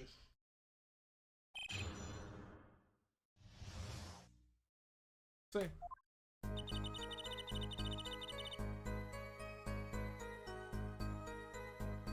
As the day the health checkup results came back, right?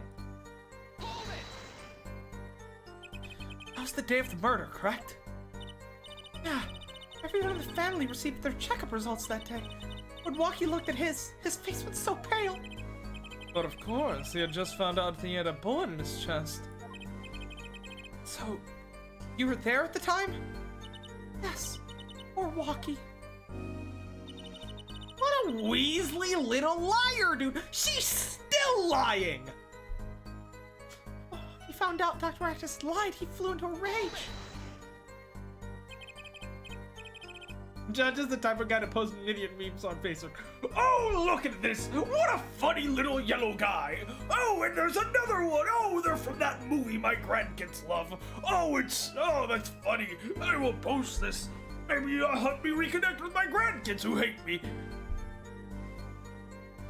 That must have been, quite frightening. He was furious. He ripped his report up into shreds. Incidentally, I had to request another copy to file as evidence. A bothersome chore, but one I performed without complaint. Waki's at an age where he's hard to control when he loses his temper. Of course, that little bit of instability is so cute. Hey, sounds like a psychopath. Alright. So, is it easy to take a pistol out from the house? Not really, I think. There's a system in place to limit access, but Waki's a special case, being the next in line. Perhaps his treatment was a bit too special, yeah? Well, maybe he is a bit spoiled. I hear he got amazing presents for his birthday. Last year was a switchblade made out of chewing gum and a chocolate gravestone. Sounds like he has a taste for sweets and danger. If you give Alita super chat, maybe she would confess. Maybe. The point here being that Waki had access to a pistol. The entire courtroom had to donate to her patron to talk to her. The judge has her OnlyFans, I hear.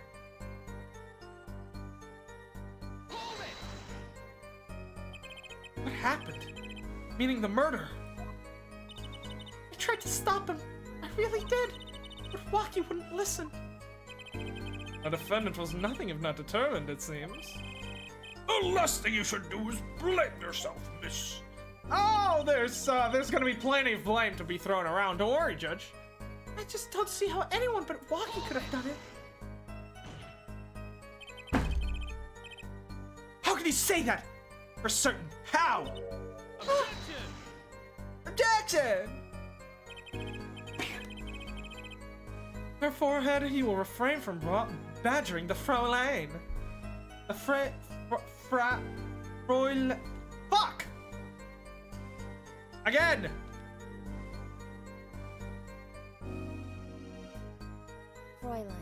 Fräulein! Her forehead, he will refrain from badgering the Fräulein.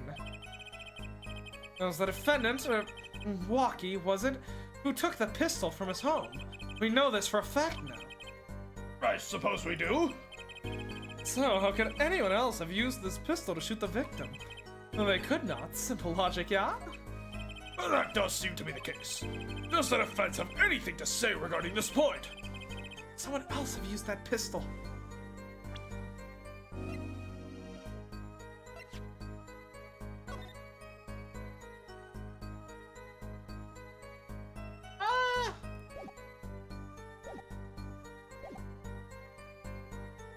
There was another. Based on your testimony, there was clearly another. One other person had access to that pistol. What's this? Interesting. Let's ask the defense then. Tell the court who this other person with access was. Alita Tiala. Of course, I mean, you, Miss Tiala. Me? But why? You were quite clear when you told the court. Wait, you can already use the cocaine? I mean the bracelet? No, you can't. It's there. It's now in just a permanent part of our UI. We just can't use it yet. Not until we actually find her tick. You heard about the pistol from the defendant on the day of the murder. In other words, you knew what he was planning. Let me get this straight. You intend to tell us that this lady stole the pistol from her fiancé and killed a man in cold blood on his behalf. I've heard of people doing strange things for love, but this... It does seem a bit unfathomable, to be sure. I'm all for romance and for supporting your partner's life, to be sure. But I think I would hesitate at murder. Did Waki confront Miratkis and Miratkis was about to tell him the truth, so she silenced him before he could? Huh.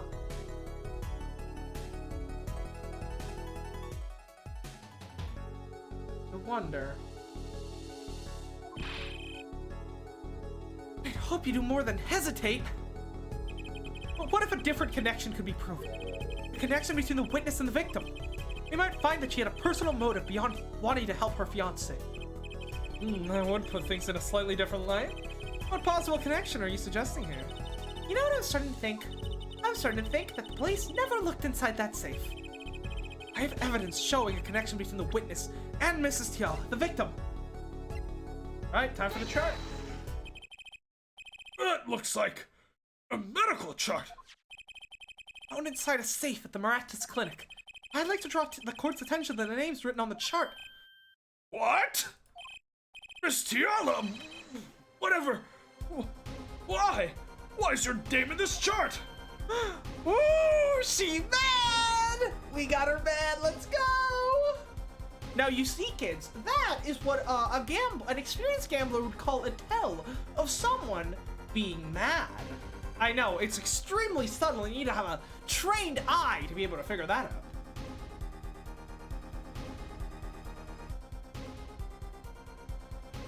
Did the stream cut off for a second? I thought you said you haven't found her dick yet. Let me see. Dropped frame.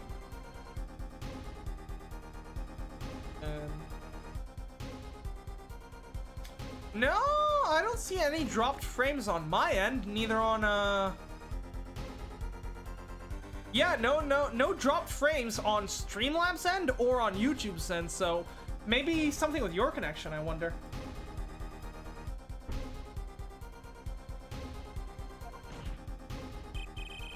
Care to explain the meaning of this, Miss Tiala? I'm not sure what you mean by meaning, Mr. Justice. Ooh, she mad. Our poor little fiance just froze over. I was on staff at the clinic until half a year ago. It was boring, so I quit. Oh, she's got the evil face now. That's all. Is there a problem with that? Also, when she looks away, she looks so fucking derpy. Miss Tiala, you testified that you had no connection to the victim. And I don't. Now. Now? I quit half a year ago, didn't I? There's no connection. Let me guess. You're the kind of guy who can't rest until he knows every last detail of his girlfriend's past. Am I right? That's not true at all. Why? I embrace the ones I love. Flaws and all. There's no connection now. Doesn't fly in a court of law. Doesn't fly? She's one tough nut. Oh, okay. He feels right at home with the Kitakis. You left your job at the miraculous clinic, true. But you remained connected somehow. Very well, Mr. Justice. Show us evidence that proves the witness is still connected to the miraculous clinic. The sandals. These sandals were found in the miraculous clinic lobby. They're yours, aren't they? Well, who knows? I'm sure there are lots of people with those sandals. So sorry, Fraulein, but your act isn't working. Oh, I love Clavier. He's actually being an honorable prosecutor. You already know. If that was Gato on the defendant's fucking side, on the prosecution side, he would be like, well, Apollo, clearly you can't. Well, clearly, Apollo, you must prove that those shoes are indeed the victims. Then I bring fucking Waki in to testify, and he's like, oh yeah, those are the shoes I bought for my girlfriend, Alita Tiala. And then Gato would be like, well, but can you prove that the Alita Tiala that Waki is referring to is in fact the witness we had in here previously? If you can't prove that connection, what the? Like, you know that is 100% how it would go down. Your moment of hesitation just now cost you. What's with you? I thought you were on my side. Perhaps you're unaware that toes leave toe prints. A simple analysis of these sandals will reveal all. Well, now we see your true colors. I was wrong to cooperate with you from the beginning. I just wanted you to help get Waki back on the straight and narrow. The court thinks you need to worry less about Waki and more about yourself. It sounds as though we need to hear a bit more about your story. Your sandals were found in the entrance to the clinic, which means you were there on the day of the murder. Well, there's a little point I'm denying. There's little point in denying it. Very well. The witness will tell us about the visit. Why did you go to the miraculous clinic that day? Gato be like, can you prove that you didn't pay for the feet pics, Apollo? Because if you did, then that implies a conflict of interest, and you are not fit to defend the witness, the victim. The defendant? It's one of those three for sure. I don't know. I never bodied to study law. Practice clinic. I did go to the clinic that day. My first time in half a year, since I quit in January. I went to warn him after all. I knew Waki had the pistol. The doctor always was a timid man. Too timid to admit his own mistake. Why else would I have gone? I'm not hiding any dark secrets. I wanted to tell him to be careful as an old friend. Not hiding any dark secrets? Like the fact that you hid your fiance's impending death from him? Not a dark secret at all. It's just a little white lie, right? A mistake we heard about from the defendant. The botched operation. He was a timid small man, but I never wished him harm. I just thought I should let him know, you know? That does make sense. Yes, but there's still one thing which does not. What's that, Prosecutor Gavin? The sandals left in the lobby, of course. We can assume she wore these sandals to the clinic, yeah? Then why did she not wear them home? If it were me, I would have worn them home. I would have worn those sandals home too. So why were the sandals left behind? Flavier is smart. He pointed out the contradiction before me. Why does it matter? You're both trying to arrive at the truth, you fucking numpty. Man, Apollo is even... This is my problem with Apollo. He seems more confident than Phoenix, like, with regard to, like, knowing the law and shit like that. But he's also just a fucking, like, bitter piece of shit. Like, work with the prosecution. Work with the detective. Like, that's... Part of what made Phoenix able to win so many cases was how well he worked together with Edgeworth and Gumshoe, you know?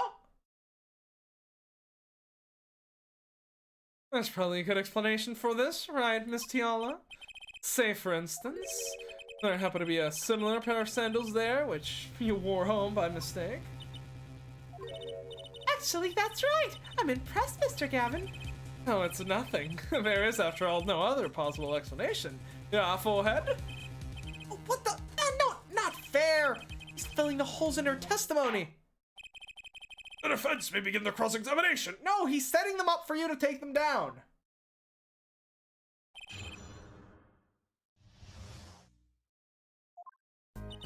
Did go to the clinic that day. First time in half a year since I quit January. I went to warn him, after all, I knew Waki had the pistol. Lie? Doctor always was a timid man, too timid to admit his own mistake. Why else would I have gone? I'm not hiding any dark secret. I would have told him to be careful, as an old friend. No way she went to the clinic just to warn him. You know where she went, Apollo? To figure out what really happened to that clinic. And fast. I'm not really catching any tells this time around. She's good. Around what time did you go to the clinic? I don't remember exactly, but it was after 9:30, I think. And that was the first time you had contacted Dr. Mratkis in half a year. Of course it was. He wasn't the kind of boss you made friends with. So, why did you go to the clinic that day? Oh, to warn him, after all. I knew Waki had the pistol. Do you want Dr. Mratkis to run away? Well, after I failed to stop Waki, I thought that was the only other way to avoid the problem. Would you have called? Why go in person? I called several times that evening, but no one was in. The victim was busy driving home after 9 p.m. Until after 9 p.m. that night, remember? Oh, my entire body hurts. What the fuck? And that was proved by this mirror yesterday, huh? I thought I warned him. I thought if I warned him, he would run away for sure, knowing the doctor. Always was a timid man, too timid to admit his own mistake. That is so not true. The man was like a huge piece of shit. In the act of malpractice on Waki, correct? If he had just told Waki the truth in the beginning, none of this would have happened. True, that operation was the start of this whole affair. Oh, of course, if you'd told him, he might have been erased by the Kitakis much earlier. A disturbing thought! We know that the Mratkis clinic had ties to the Kitaki family. He probably couldn't have gone to the police even if he wanted to. That's why I knew I had to warn him. I'd also have gone. I'm not hiding any dark secrets.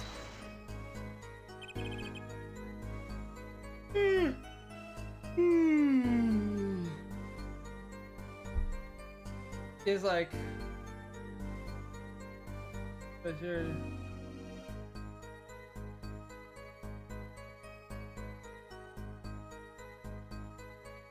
I see you don't have a judge here at your prison showers? And Apollo goes, this isn't a prison, it's a courtroom?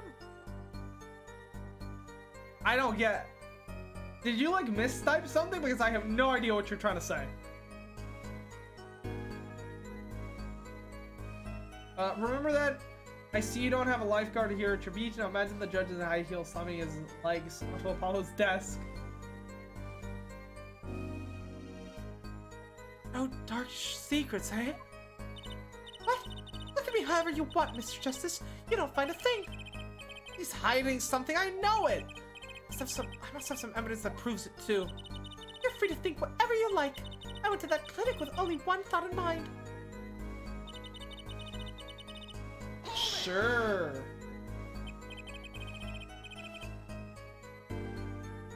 But then you'd be betraying Walkie, wouldn't you? No, I did it for him, for us. She went to warn him so that her fiance would not have to commit such a crime, yeah? I didn't want them to take my Walkie away. No way she went to that clinic just to warn him. You know where she went, Apollo? Gotta figure out what really happened in that clinic fast. Alright. Ooh.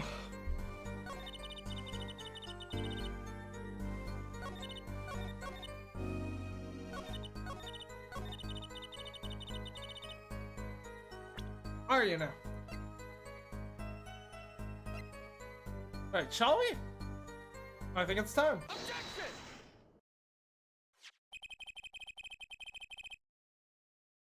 This chart was found inside the safe in the doctor's office. Yes. And would this one chart be in that safe? Miss Tiala, you know why it was, don't you? Mind filling me in? Dr. Maracus didn't have the leisure of making mistakes. That's why he wrote up a false report and kept the truth locked away. Bad her, Doctor. And this is where you came in, Miss Tiala. The nurse who followed this chart was you, which means you knew about Walkie's failed operation. Interesting! The plot thickens! You were in that same position as Dr. Maracus. Kind of makes it hard to claim no connection, doesn't it? You're bold for novice, I'll give you that. Mr. Justice, you must know I was only a nurse. The doctor's responsible for the chart's contents. That chart business does seem quite important. Please amend your testimony accordingly. Too bad, little attorney. Cocaine! My bracelet's reacting again. What is it, Apollo? Felt my bracelet vibrate just now. Your bracelet? Just like yesterday. Just like you said. When a witness is unsure of something, their nervous habit gives them away. But I can't see anything, Apollo. Huh? And what's my bracelet reacting to? It's not a visual tick, it's a verbal one. Is it when she says attorney? Wait, maybe? That has to be it. What has to be it? Your senses, Apollo. They must be sharper than mine! Huh? I can't see it, but you can sense it! I don't know about that, Trucy. I don't have some kind of special power or anything! Is Clavia riding? Doctor, turn off my prosecution inhibitors! But Gavin, this is madness! Do it. It's time for Clavia the prosecutor to let it prosecute! There's a weak point somewhere in Mrs. Tiala's testimony. We don't know what her nervous habit is. Well then what do we do? You have to perceive it yourself, Apollo, with your eyes and your senses. It's up to me and my bracelet. I don't know why, but the bracelet helps. Somehow touching it helps me focus.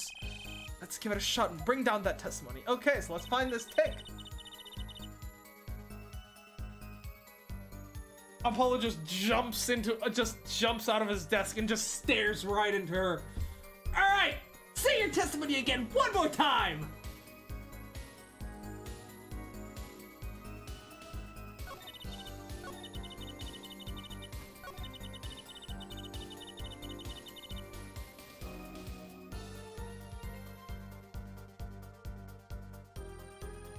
Let's see. Trucy, turn off my cocaine inhibitors! Apollo, what? I thought, what, drugs? What are we doing drugs? I need it! I need him on more hit! Warn him after all. Doctor always was a timid man, too timid to admit his own mistake. I want to go to the clinic now for a half-year-old chart. I wanted to tell him to be careful, as an old friend. Well, let's pop the bracelet and see what we can find. Manga to Sharingan! Why would I go to the clinic? Go to the clinic now for a year-old chart. I got nothing from that. And we've got bots. Okay. You're gone. I didn't catch anything. Alright, let's use the bracelet on the whole testimony here. See if we can catch anything. I don't think there's anything here. I did go to the clinic that day. My first time in half a year since I quit in January. Is that the same bot? No, it wasn't, because I banned the previous one, so it couldn't have been. So yeah, that's not it. I wonder if it's the eyes.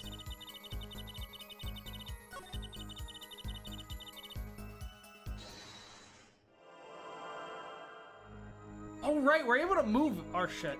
My god, I forgot about this completely. So yeah, no, I'm pretty sure it is that other, I'm pretty sure it is the other testimony. I just need a, I forgot that I can move the camera around. My bad.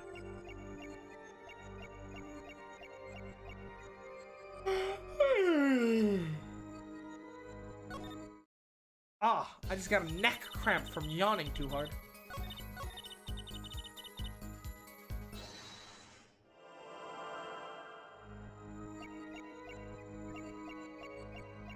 Go to the clinic. She's fiddling with her ring?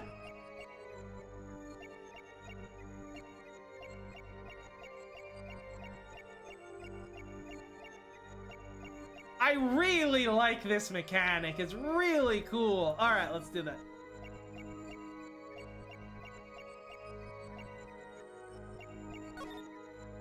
Gotcha!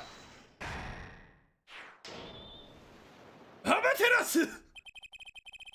Why go to the clinic for a half-year-old chart now, you ask?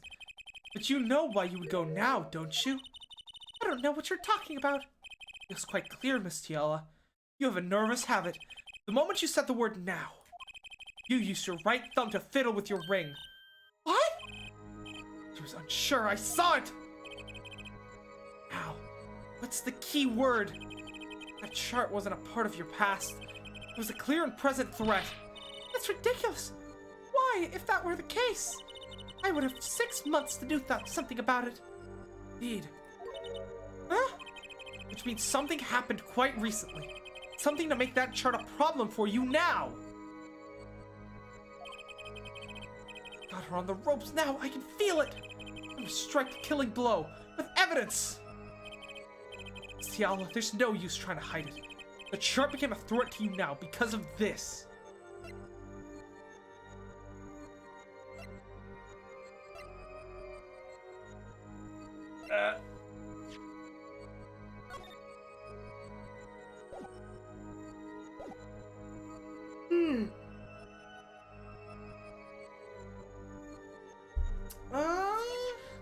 What?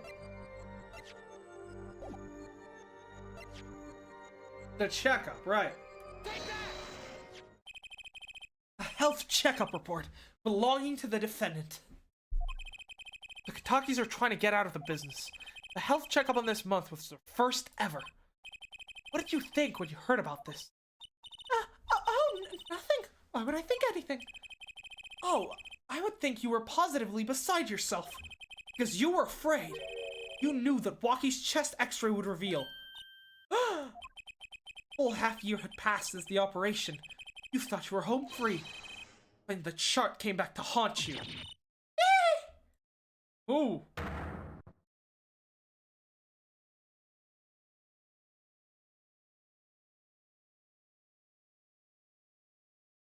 Very nice. That's all, Your Honor. What just happened? Did the witness just admit to lying? I sensed it. There was a great aura emanating from her forehead. Very cool! So the lady was lying, it seems. It's correct. She said she had no connection to the Maractus Clinic, but her connection was deep indeed. A bit too deep. The Kitaki's got a hold of the chart with her name. She'd be finished. Is that right, Miss Tiala? You guessed it. Order, order. I did it. I broke her. I broke her testimony. Amazing, Apollo. I didn't see it at all. And he was right about you. Wait. Miss Tiala. It's true. That chart was bad news for me. That's why I went to meet the doctor that day. And that's all. I told him about walking and went home. It appears this cross-examination is far from over. What? She hid the truth from us. That is clear, yet it's not clear what this truth has anything to do with the case at hand. Very well. The witness will add this to her testimony. And we'll have a bit more cross-examination. God, so close. You're still close. Keep on her, Apollo. Judge be like, Perjury? In my courtroom? It's more likely than you think. Honestly, at this point, I should just suspect every fucking witness to be lying. Why can the prosecution not get any decent fucking witnesses? Nothing happened at all. I warned him and left. So, no bullet was fired. For, just as a hypothetical, no one fired a bullet into a safe. That never happened, right?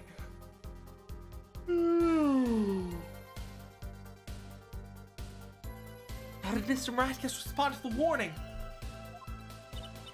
Oh, he was quite surprised. Panicky, even. Who wouldn't be scared to learn that Kitaki was after them? Incidentally, this court is not afraid of the mobsters. Why, we had a life-threatening situation just yesterday in this courtroom. Yeah, real impressive the way you stood up to the attack of the amazing Mr. Hats, sir. After which I carried you back to the chambers. Looks like the judge had quite a fright. He soiled his robes. Nothing happened in Dr. Maractus' office that day, huh? But what about the mess we found? Something definitely happened in that office, Apollo. I know! We can't prove when it happened, nor that Alita Tiala was in any way involved. Well, let's try putting some evidence up anyways. There's no way she went to that clinic just to warn him. You know why she went, Apollo? Trying to figure out what really happened to that clinic. I did go to the clinic. Okay.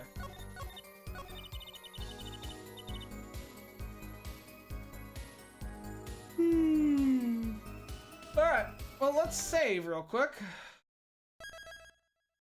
I am exhausted. I might need to go for it. Get myself.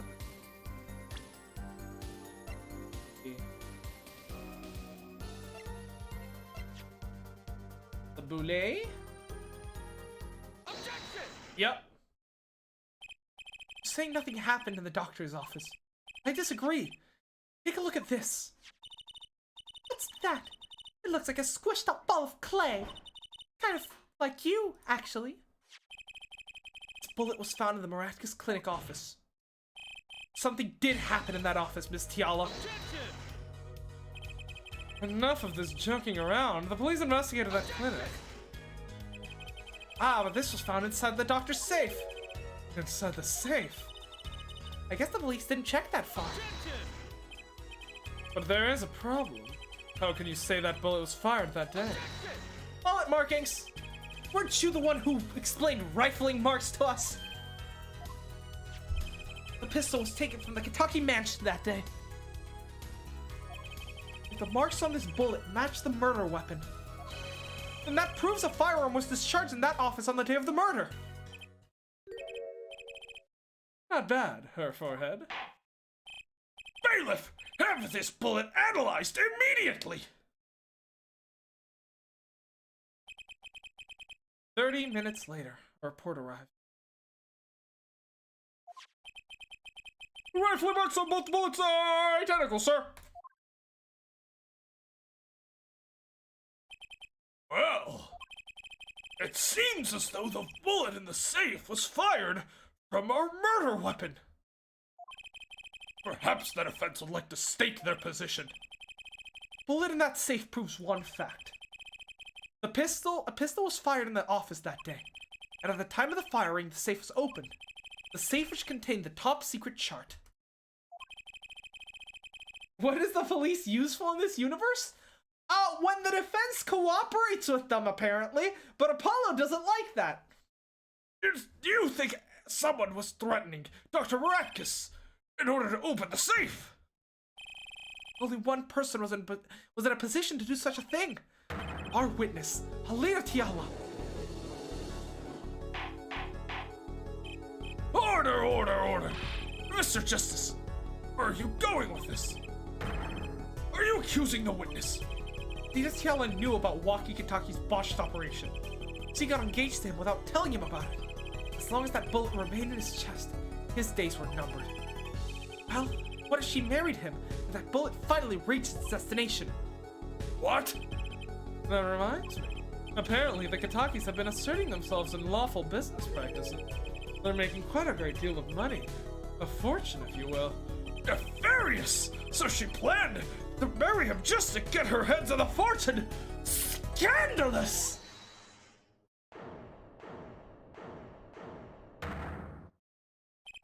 Of course. No, Judge. The killer loaded the safe in the gun barrel and shot at the bullet in front of them. I mean, it's a possibility. You keep trash talking about my Alita. And I'll sue you, lawyer man. Huh? Me? Yeah, you said you abused my Alita. I think you mean accuse. Same difference. Well, you can't have her. She's mine. It was me. I shot that doctor. Me. He left me to die. So I left him to die, too. There in the park. Waki. Just cool down a second. Keep your hands on my Alita, you punk. Well, you fucking bastard.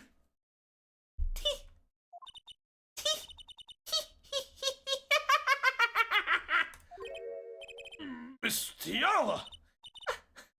I'm sorry, it's been so long since I've laughed so hard. Something funny. Waki, wake up and smell reality. Alita, baby. The signature on the chart. Engagement. I mean, come on, it's so obvious. Even for a brainless, spoiled brat such as yourself. Alita! Her honesty is like a breath of foul air, Fräulein. Fräulein? Hey, I wasn't getting out of this clean anyway. So, family fortune is what you're really after. That's right. I wanted the money. Waki is a simp. No way! That's whack! I ain't trying to hear that! Should have done that wedding earlier. Oh, well. By the way, can I ask you a question? Who? Me? I believe you said you were about to abuse me. Accuse? Of what crime, I ask? Huh? Oh, I'm a bad girl, sure. I got close to that brat because I wanted the money. But he was the one with the pistol. He could have fired it into the safe after I'd already left the clinic. What? I would never do a thing like that. It's definitely that silly brat. Wait, but what are you talking about? Trucy, you had the most to lose if that chart was found. But I didn't have a pistol, now did I? Well, you could have taken Waki's. You think he'd have mentioned that? No? All I heard him say is, "It was me, I shot him." Alita, that's not the way to treat your Sims, especially when you can use them as a meat shield. Yeah, this is not really the play for her. Like, she could have some more mileage from this whole thing. Definitely. It's only because he's trying to protect you. Alita is just a discount Dahlia Hawthorne. Sorry to intrude in this lovely conversation, but the two of you are forgetting one critical point. What point? Certainly, the Fräulein wanted the chart. You assume she threatened the doctor into opening the safe, but then... wouldn't she have taken the chart? Oh. You see, the chart wouldn't have been left in the safe. He's right. Miss Tiala, Yes?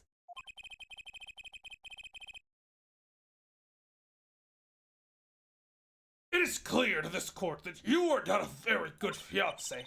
Oh, I'm flattered. Perhaps it's time you told us the truth. Tell us about yourself, including your actions and whereabouts on that day. Don't forget, we've proven that you were at the Miraculous Clinic on the day of the crime. Okay, I think I'm gonna be taking a little break here because we've been at it for 2 hours. I think that's a good break spot. Waki donated his entire family fortunes to his E-Queen, but Alita didn't read his name in chat, and in the moment something snapped at him and he murdered Pal out of frustration. So... I am an idiot. I just realized Pal Miratkis, Guy Eldoon. Their first names are both just, you know. Wait, is Miratkis' name something backwards? Hold up. Sitkarem. No, okay. If it was, Yes.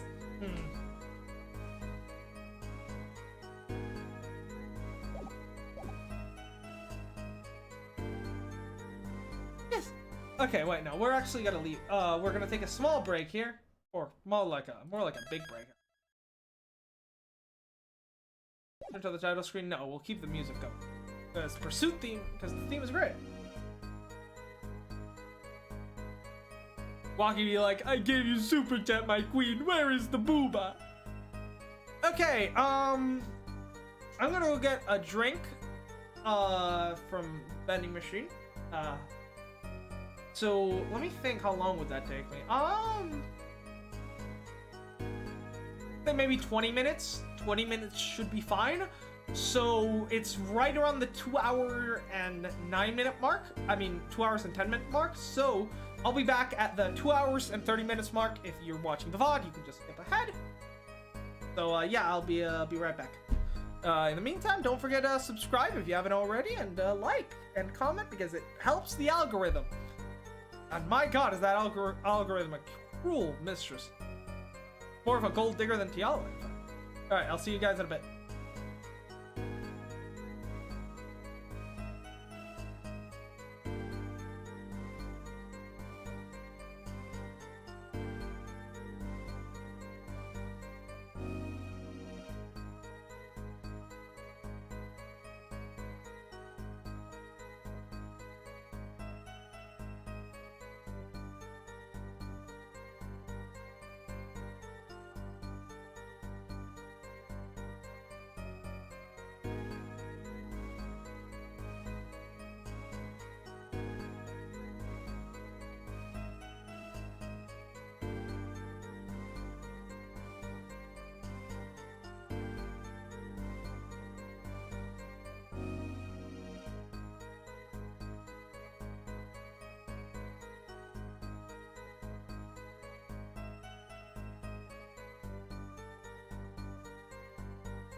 Alright, it's a bit early, but I am back.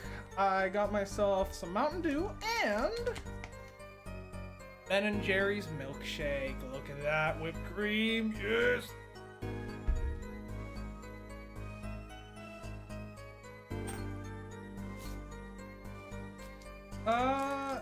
Yeah, we still have like a minute before we're supposed to be actually continuing, so I guess I'll just talk about the case. Yeah, no, I really like this case. It's narratively very good. With the whole Walkie and Alita. It's actually very similar to the case with Dahlia Hawthorne and Phoenix, right? How he, or just any case involving Dahlia Hawthorne, really, where she was, you know, just manipulating all these guys, all these simps, to then murder them and shit, you know?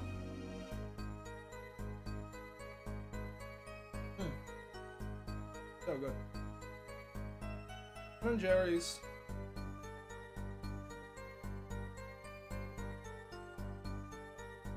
Ben and Jerry's is really good. Really, really fucking good. Not as good as like Haagen-Dazs, I will have to say, but yeah, really good. Anyways, yeah, it's almost 30-minute mark, so I guess we'll just get right back in. I think we're good. I'll wait until the actual 30-minute mark, since that's what I said. And here, I'll get rid of the comment.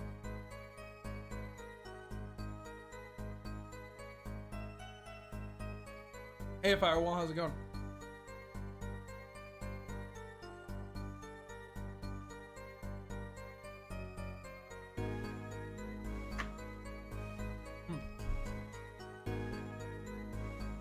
Alright, yeah, let's just, oh, hold on.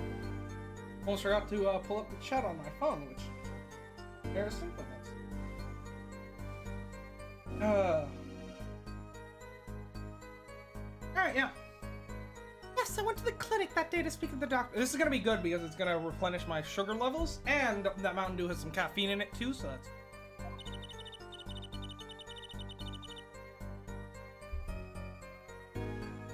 I wanted that chart, but I failed to get it, so I went back to the clinic later. In any case, I didn't shoot him. You don't have proof that I stole the pistol, do you? And that brat was spotted in the park at the moment of the crime. I don't think it matters if Dr. Marcus was shot in the temple or not. Okay.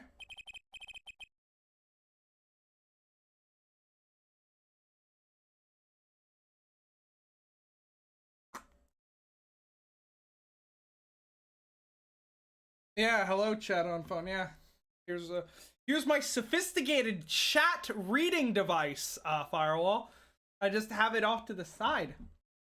I have a wireless charger that also doubles as a stand, so that I can stand it up so that it's facing towards me, and keep it at full battery so it doesn't run out at the same time. It's brilliant, really. You went back later. That chart was dangerous, you understand? I need to get rid of it. I went that day. But you couldn't get the chart then, could you? And later that night, Dr. Ratkus was shot. I heard about the shooting, waited a day, but then I had to go back. No easy feat with the cops all over the place. That was you? Yeah, of course. Apollo, that sound! It came from behind this door! Someone's in there. Break-in! They left through the window! So you were the burglar. Is it on chat live chat? Yes, I did make sure of that. I'm stupid, not that stupid.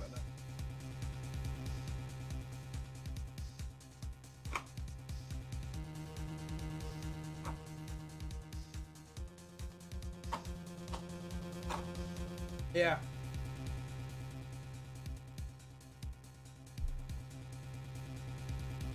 So you were the burglar. That was you two. If only I had one more minute, then I could have opened the safe and gotten the chart. What? That's trespassing! And brazen at that! Oh, is this a trial for trespassing now? Besides, you can't blame a girl for wanting to protect herself. Yes we can, and I'm sure Prosecutor Gavin will have a lot of fun, blaming you. They are gangsters, you know? In any case, Mr. Justice, your cross-examination. This this straw is kind of the fucking. I hate the cardboard straws. They're so weak.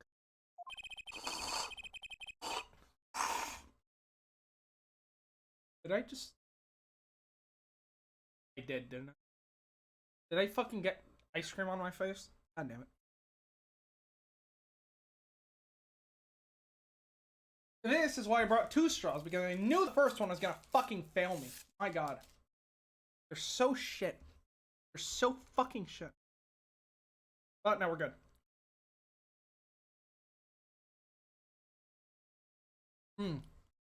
The whipped cream really adds so much to the milkshake. It really does. Admitting the little crime to avoid the big one, hey? Oh, I got some milkshake down my windpipe. Fuck. The Miraculous Clinic too. Yes, I went to that clinic that day. Okay.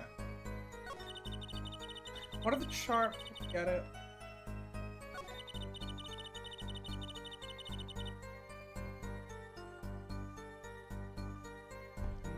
True. Chat paper straws or the virgin plastic straws? Yeah. The plastic straws are not even gonna like help the the paper straws aren't even helping the environment, which is what they claim to do. It's stupid. That was spotted in the park at the moment of the crime. Fact is a shot in the temple or not. That's kind of important. The doctor was shot in the right temple, yes? So it seems. Let's review the facts again, shall we?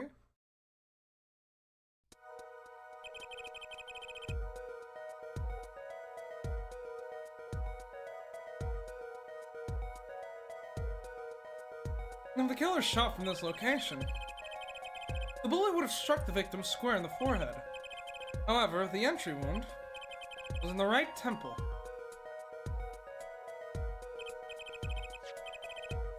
Yes, we heard testimony on this yesterday. At the time of the shooting, the witness was standing here. Just before the gun was fired, he shouted. The victim turned his head to look and was shot! The judge is living in his own fucking fantasy world. Good for him. I mean, you know, he's out there, living his best life, you know? He's just having some fun.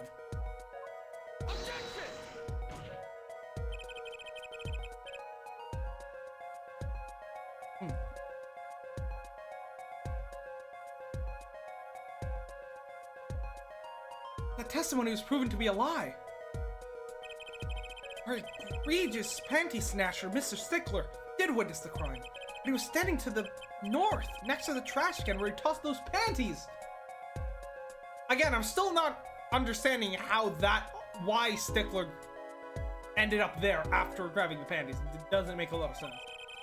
Mr. Stickler shouted from this location. The bullet couldn't have hit his right temple. Silly, silly attorney. What? Do you remember what you had for breakfast that morning? You remember, Trucy? I always have a glass of milk for breakfast. What matters is one thing. The doctor was shot in the right temple. If that's the case, there can only be one explanation. The panties guy was mistaken. But his location was proven! Also, yeah, why should we believe your testimony over his? This is a he said, she said. Literally. So you're gonna need to prove some evidence for that one. Especially since we already dissected his testimony and found no issues with it. I was shot as the judge's version of I have fallen and I can't get up.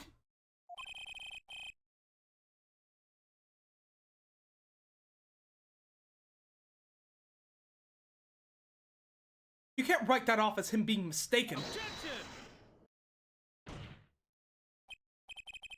Then why don't you show us her forehead? Show you? What? Must I explain everything? Very well, let's recap. The witness, panties guy, was standing to the north. Then where was the shooter standing? From what location did the killer shoot the victim? But wait, if the witness was standing there, how could anyone shoot the victim in the right temple? If they were further away, I guess. I merely laid out the facts for us. It is up to the one processing the shiny forehead. It is up to the one possessing the shiny forehead to show us. If you can, that is. Lucky Kitaki was standing at the killer mark. Wesley Stickler, the witness. Of course, Pomerantis, the victim.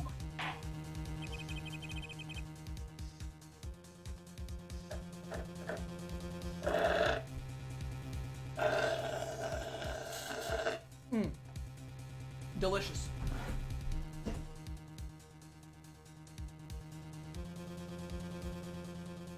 Okay, let me.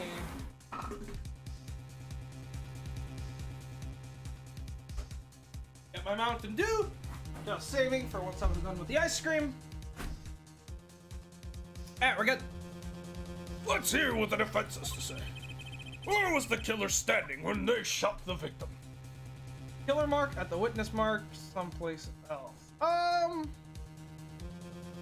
Killer mark doesn't work. It would have to be at the witness mark. But no, because then that would imply it was Stickler, but it was obviously not Stickler. She must have been standing somewhere around this area. The fact stands now, we can't explain this crime without contradicting ourselves at some point. But I know why. The real killer shot from an entirely different location. What are you talking about? I don't see any other place. Apparently, Mr. Justice does. Let's hear it. Where in the park did the killer shoot the victim from? It's time to raise the roof and the stakes. Alright, that's my cue to save, I guess.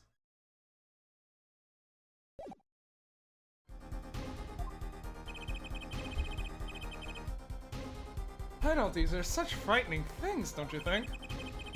What if they were a bit more terrifying? You fucking dork! Stop with the air guitar! Like so. Double penalty? Her forehead wishes to take us in a new direction. Then he must be ready for the challenges ahead.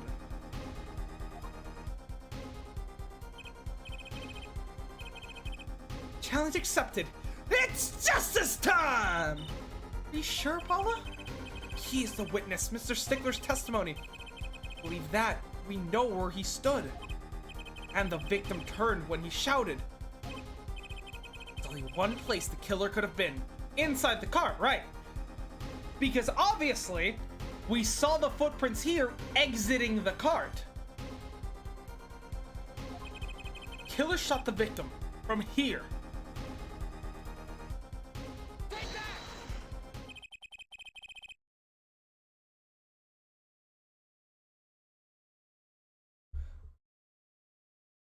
I believe we all owe a debt of gratitude to Miss Alita Tiala. What do you mean? Thanks to you, we had a chance to review the crime. And this time, we were prepared. We know that Wesley Stickler was telling the truth. We should have listened to him from the beginning. Wesley Stickler was standing next to the trash can when he saw the two men.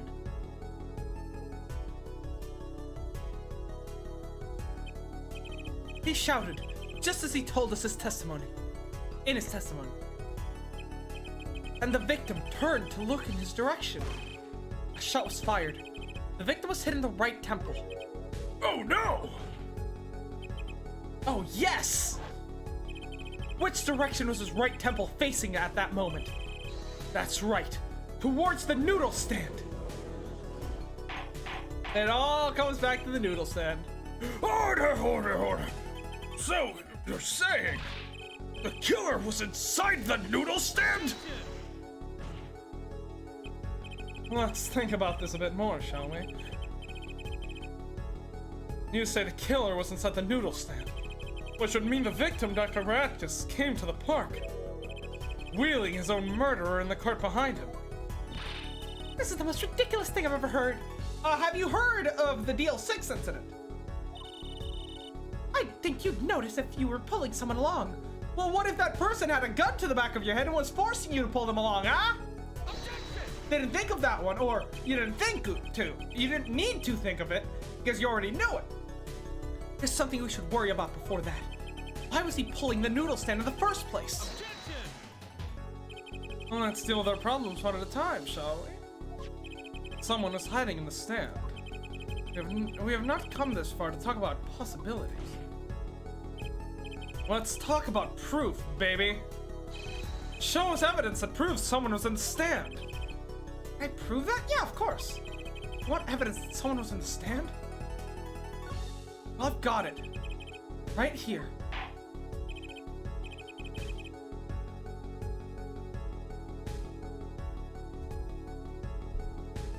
Intriguing! Let's see what you've got. Show us proof that someone was hiding in the noodle stand.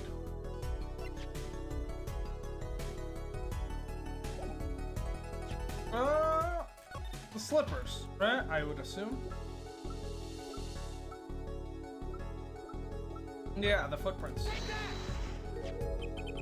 The miraculous clinic, and they're covered with paint. These slippers are found in the trash can near the crime scene. And A single slipper print was found at the scene. Right next to the noodle stand. Oh, and Miss Tiala? Your toe print was found inside the left slipper. In other words, this is the proof you were inside the noodle stand.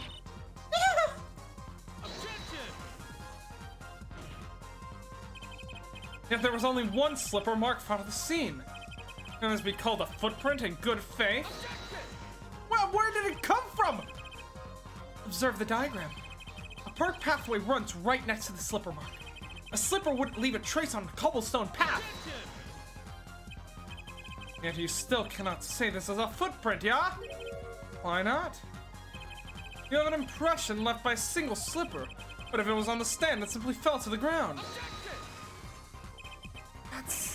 That's just dumb! Shit! Hold up, I need to screenshot that. Because Apollo might actually just be the smartest defense attorney in this game. Holy shit.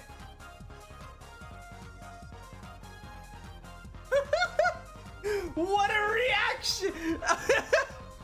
Fucking Glavin comes up with some fucking bullshit explanation, and Apollo's just like, that's just stupid! That's so fucking stupid! Are you retarded? Oh my god, that's so good. It's also a great reaction image, my god. Stupid. Stupid. Justice. Yeah, of course. Thanks for being here, Firewall. I'll, see you on the next one. Thanks for being here.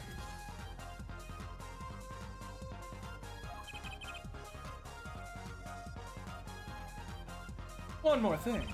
A noodle stand is typically cluttered with tools of noodle-making trade.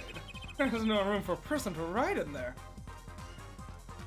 The noodle stand needs to have people inside it to prepare the noodles, you fucking numbskull! You have a point. Could someone have hidden in the stand? Apollo, I think I might be onto something. I think I figured out one of our pieces of evidence. In order to make room in the stand, some things would have to be The bowls that were tossed all over the clinic. They were fucking, they were removed from the stand to make room for Alita. Well, Mr. Justice, you have proof that someone could have hidden in the stand. I can prove one thing. Someone did scheme to clear the space in the stand. The bowl. This is a noodle bowl from the stolen Eldoon's noodle stand. Yes, and what about it? Apollo be like, you're cream. We discovered a large quantity of these bowls yesterday. In the lobby of the Miraculous Clinic. A large quantity of noodle bowls in the victim's clinic. Mr. Aldoon was very clear about these bones. Well, I don't care who did it. Without that stand, I'm finished. All my noodle bowls were in there too. Ah.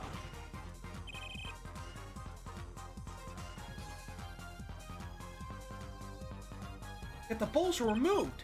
That night, there was space inside the noodle stand.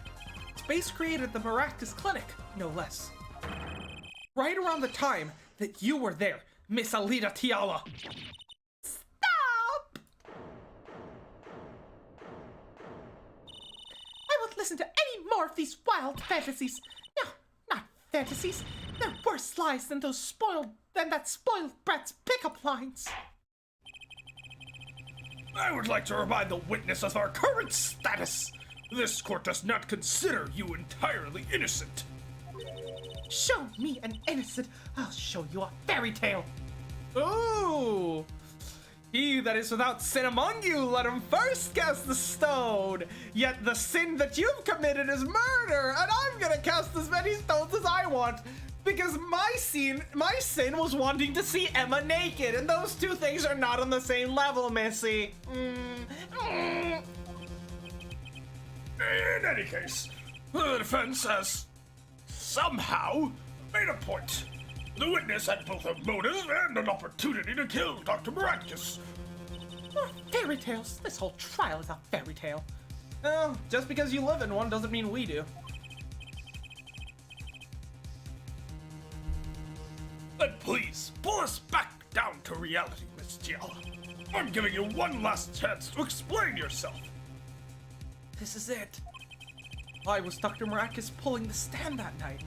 And what was Alita Tiala doing inside it? Get to the bottom of this case.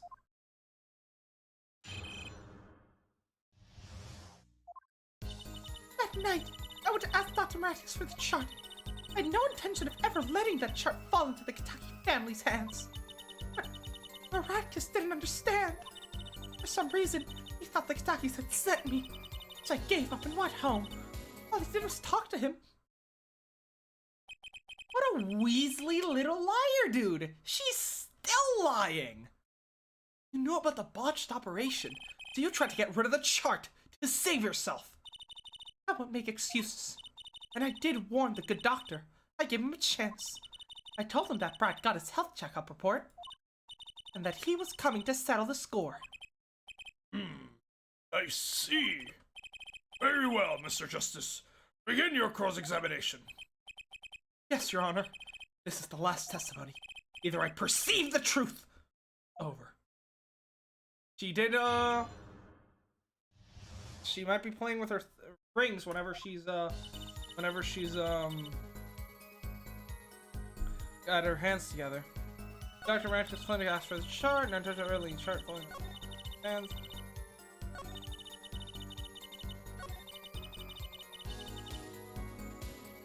Talk to him. This is my last chance. Apollo, any word from your bracelet? Yeah, actually. Paul didn't respond. I couldn't see a thing. Up to you, Apollo. I'm to perceive the truth. Here comes justice! Alright, but I'm gonna press on stuff first.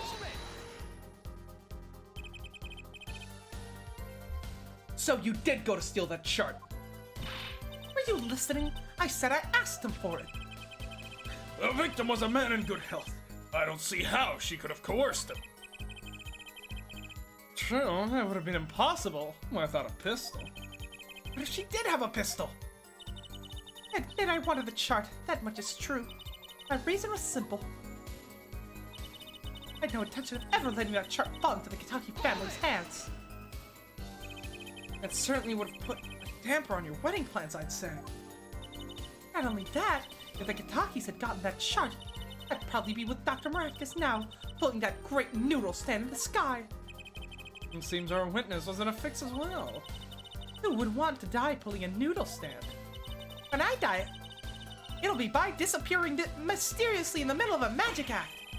Could we be a little less morbid, please? So you see, I needed that chart. Dr. Maractus didn't listen. You didn't understand? You wouldn't listen to a word I was saying. The moment he saw me, he started to tremble. I thought, what a sad excuse for a man. Please don't smile like that anymore. It's creepy. It's practically delusional. As you all are. The biggest load of bullshit I've ever heard. The crock of shit. Sent you? He thought the Kitaki sent me to get the chart. That makes some sense. You're their son's fiance. Don't make me laugh. The Kitaki sent me. They don't play that way. If they'd known about that chart, they would have gone in their guns blazing. But I couldn't convince the trembling doctor otherwise.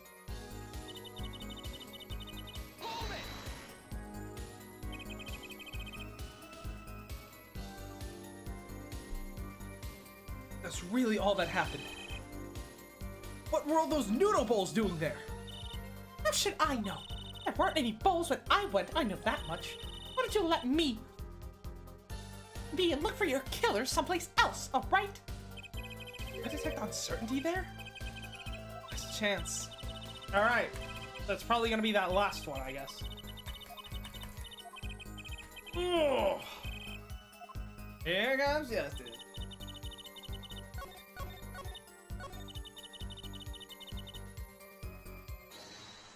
Let's look at that ring finger. Gave up. Went home.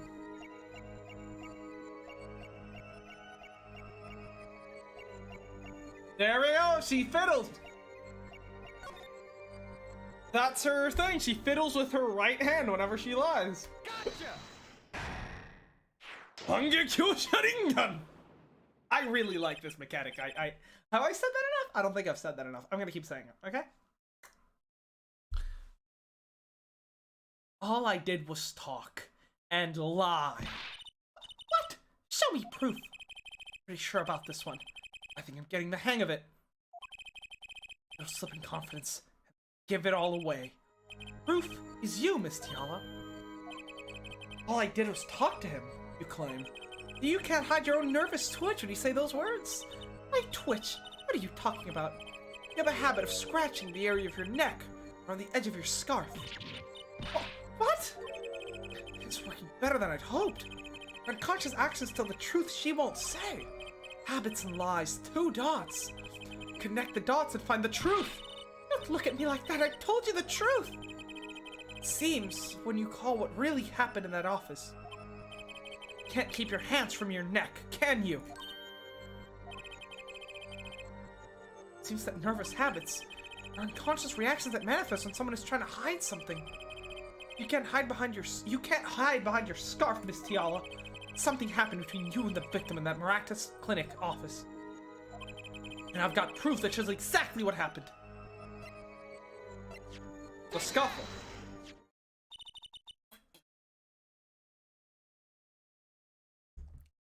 What's that? You're touching your scarf again. He's so good. There's something unusual about this lamp. The bulb is broken, and there's a red splotch on the cord. Seeing how you hide your neck, I think I can come up with a plausible explanation for the lamp's state. Well, spit it out. This talking in circles nonsense is killing me. Very well. The answer is very simple. Miss Alita Tiala, please remove your scarf. Did he try, like, choking her with the fucking lamp?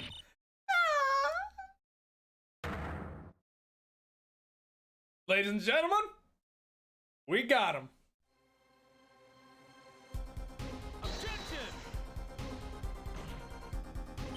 This is a trial to determine what happened in that park. Why are you trying to undress the witness, Apollo? I mean, I approve, I like your style, but can we wait until after the trial? Yet we seem to have drifted off target.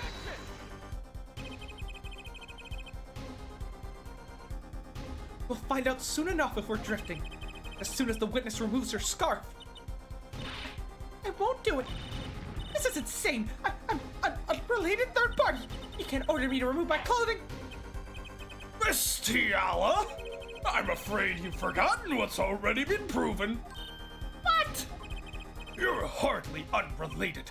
Please remove your scarf. No. No. I knew it. I was right, wasn't I, Miss Alita Tiala? Yep. Strangulation marks. Your neck! That isn't what I think it is. Something did happen that night at the Maractus Clinic. You needed to get that chart back, no matter what it took. Even if you had to steal your fiancé's pistol to do it. But wait! Oh, he had the slap and the witness's neck. It looks like the very opposite happened. Exactly. The victim in the clinic that night was this witness, specifically. You tried to threaten Dr. Maractus. He attacked you. That's what happened that night at the Maractus Clinic.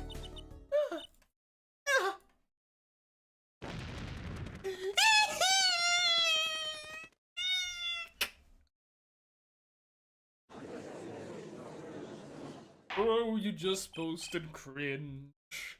You are going to lose subscriber. Order! Will someone please tell me what really happened? I'm so confused.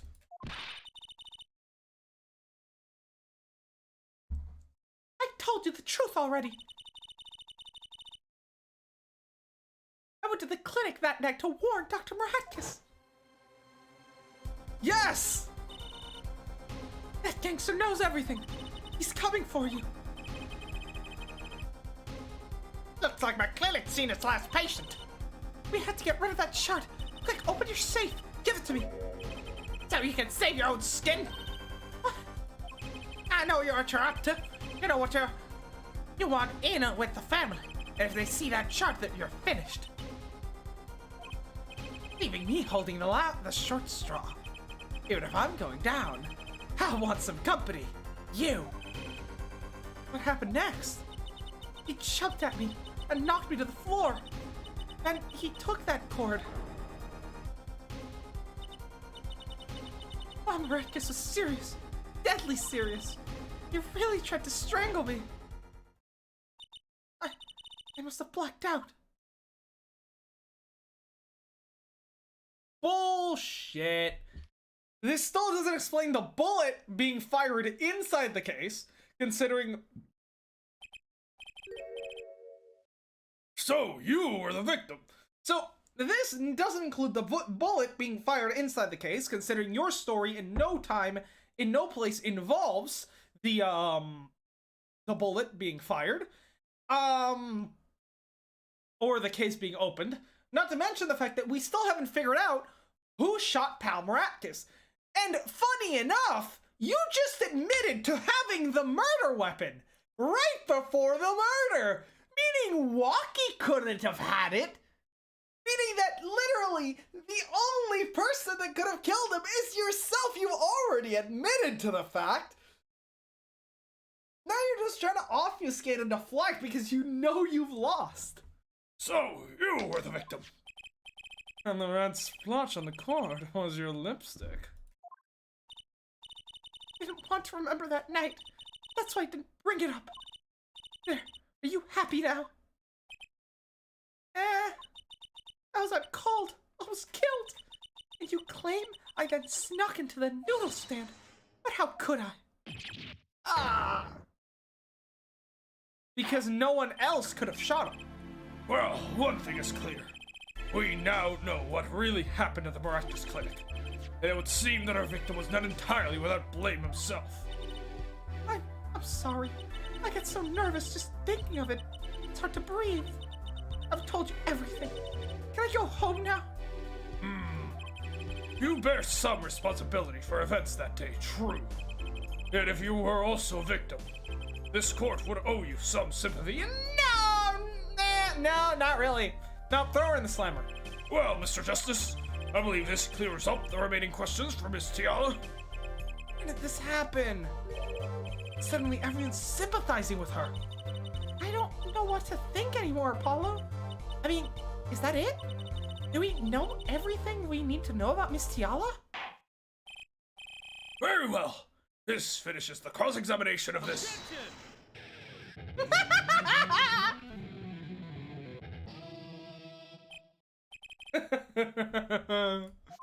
Not so fast. This party's just getting started. I mean, after all, Apollo's already begun to undress the witness. We can't stop here. We gotta get her done. Now we rock.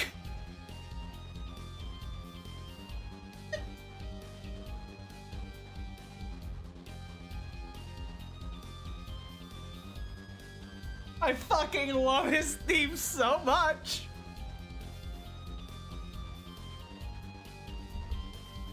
I have to say, Edgeworth coming in to save Wright's ass is a better moment, but my god, this music just makes it so much more epic. God damn.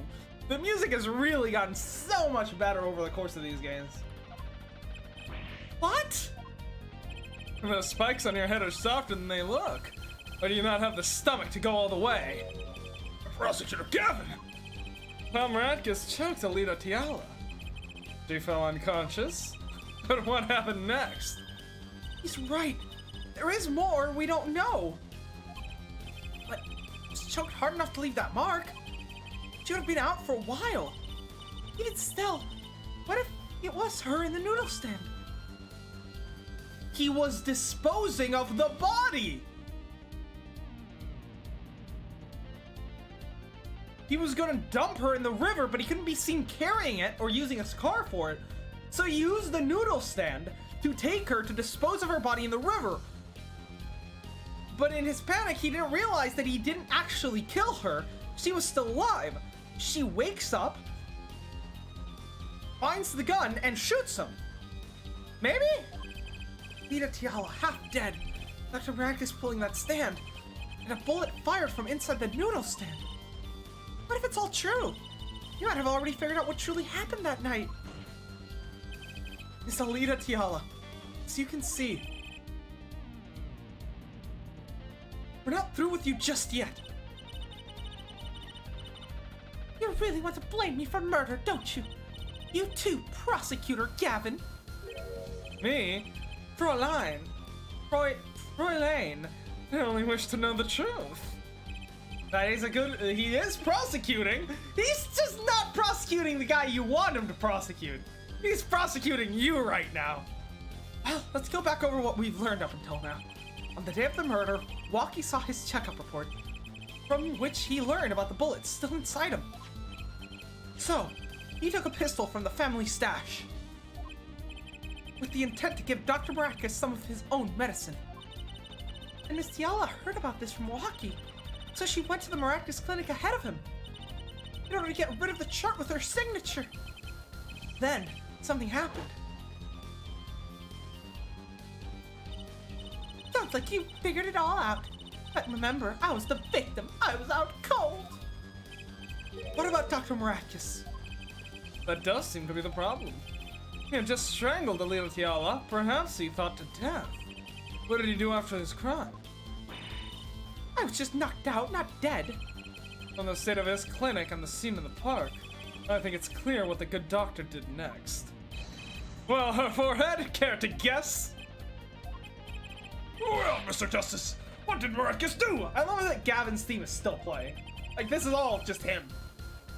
Maybe he did think he killed Alita Tiala. I have evidence to show what he did next.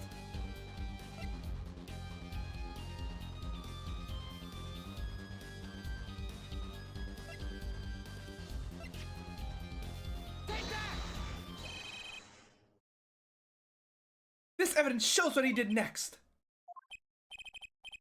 Does what, her forehead? Her smile has sort of sick desperation to it, Mr. Justice. Guys. Okay. Time out. Okay, I'm calling time out. Can I do that? Time out. So we've already established that the only two people in that clinic were Alita and Pomerankus. Pomerankus was the only one who knew the safe code, which is why Alita needed him to open it. Pomerankus didn't open the safe. Instead, he strangled her. So how the fuck did the bullet end up in the fucking safe if Pomerankus never opened it for her? The only person who could have actually fired that bullet would be Pomerankus himself. Probably as some sort of hedge to make himself look like the victim. Oh my god. This smile? Let's try this again, shall we? Well, Mr. Justice wouldn't mark this you. What the fuck? You fucking idiot.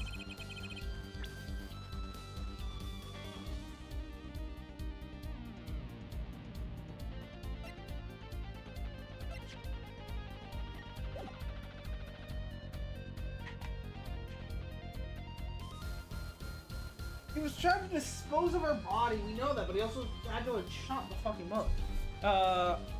It's either the noodle stand or the balls, right? He stole the noodle stand. As his next move, Dr. Miraculous stole Guy Eldoon's noodle stand. What?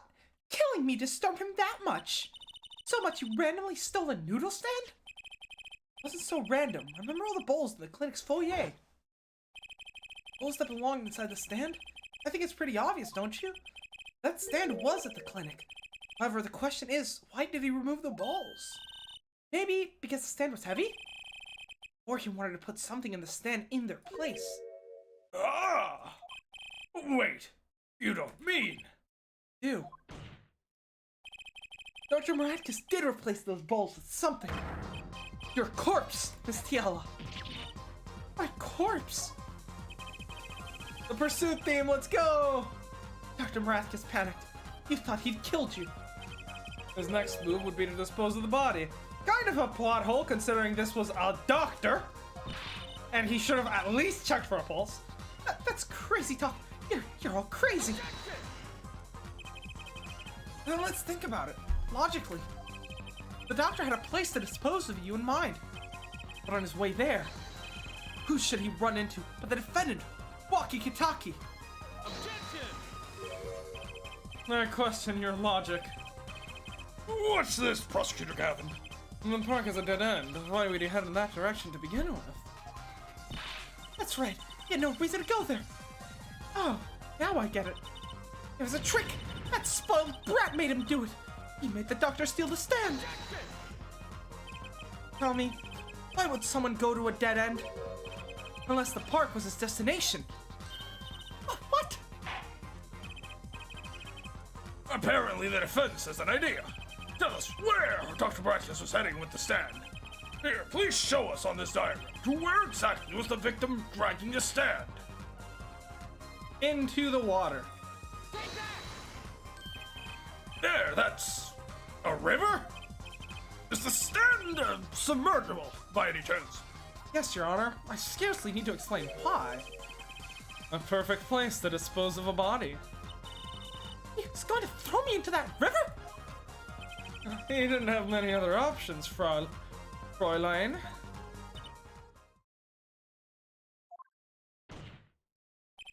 I believe this clears up all the remaining questions. The victim pulling the stand and the defendant before him.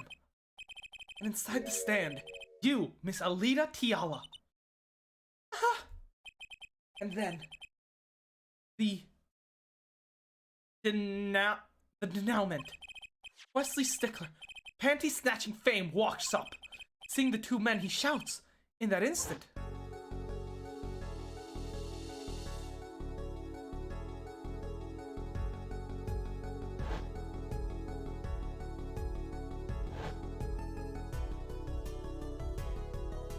Surprise, motherfucker! so, I shot him? You were the only one who could have stolen Waki's pistol. It had to be you. Well, Miss Tiala. Nice work. You mean, I'm right? I mean, you've done a fine job dreaming up a story to get that spoiled brat off the hook. You're the one who's dreaming. Apollo backed up everything he said with facts. If you're so sure he's making it up, give another reason. Why was Dr. Miraculous pulling the stand through the park? Who knows? But there is one gaping hole in your logic. I think Mr. Gavin knows whereof I speak. Well, what? Whereof what? I can't believe she's trying to deny this. Is this true, Prosecutor Gavin? Must I always be the one to point out her forehead's errors? Maybe there really is something. I believe that Fräulein speaks of her doctor's car. His car? That's That's right. The Miraculous Clinic had a big garage. In which said a great sports car, was it? Why would he steal the stand in the first place? Because then he could frame Guy Eldoon for the murder. Because they hated each other.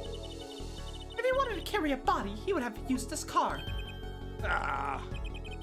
And so we find our victim without probable cause to steal the stand. And our defense without a case. I don't care about probable cause to steal the stand, Gavin, because we know for a fact that he did steal it, you motherfucker!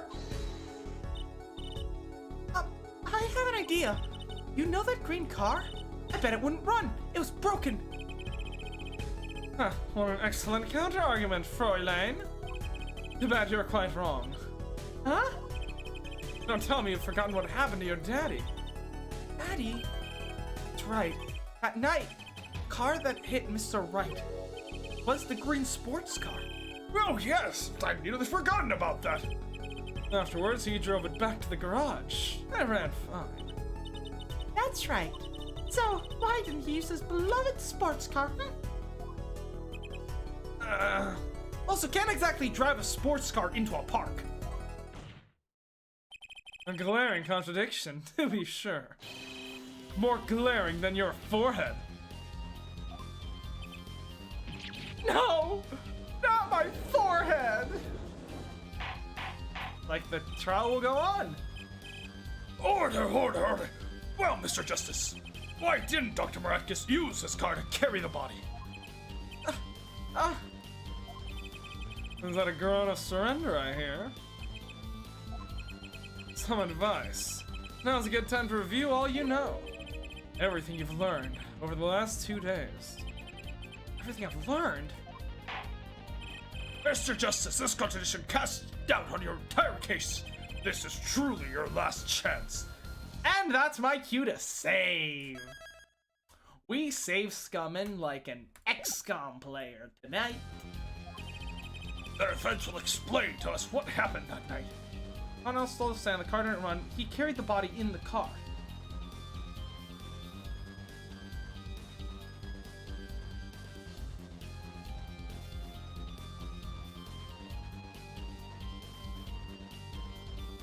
Unless it didn't. Okay, let's assess all of these. Someone else stole the stand. Well, who? It's a very good question. Let's take a look. Profiles. Phoenix Wright. Unlikely. Jersey Wright. Criminal as she is, unlikely. Dr. Hickfield. If he turns out to be the murderer, I'm shooting myself. So I'm not even going to consider that. Plum Kitaki. Again, doesn't make any sense. Guy Eldoon. Wouldn't be stealing. Alita Tiala, she was knocked out, but I suppose it's a possibility that she's lying and she never actually got knocked out. Clavier Gavin. No. Emma's the murderer. Winfred Walkie was busy at the park. Tom Radkus. Wesley Stickler. Yeah, I don't really see anyone who could have stolen the stand other than Miraculous and Alita. And if we are to take her at her word that she, if we are to take her at her word that that she was knocked out, and that's what everything seems to point to, perhaps she would have, she could have stolen the stand, but I don't think so. The car didn't run is interesting because of one reason alone. Shrusi's panties found in the exhaust pipe. Now, a car has an exhaust pipe for a very good reason. If that exhaust pipe was clogged up, it could very well fuck up the car's motor. If it was clogged and this exhaust couldn't get out, that motor would be fucked. It's entirely possible for the car to have been, for Radkus to have tried turning on the car, but because of the blocked exhaust, it wouldn't run. The only problem with this is I don't think it would die instantly, right? I think you could still drive it just a little bit before the exhaust killed the engine. You know? But that car didn't move an inch. We know for a fact that that car did not move an inch, right? Which means he carried the body in the car is a non-possibility. Because of Wesley Stickler's phone underneath the car being undamaged, we know that that car did not move. We've known this since day one. So we can eliminate the third option. That means either the car didn't run because of Wesley's jamming a panty off the exhaust, or Alita Tiala was still awake. So, what are our pieces of evidence? The car didn't run. The evidence for that would be the panties. Alita stole the cart would be the bullet. Because again, this bullet is still the only piece of evidence that hasn't been explained, right?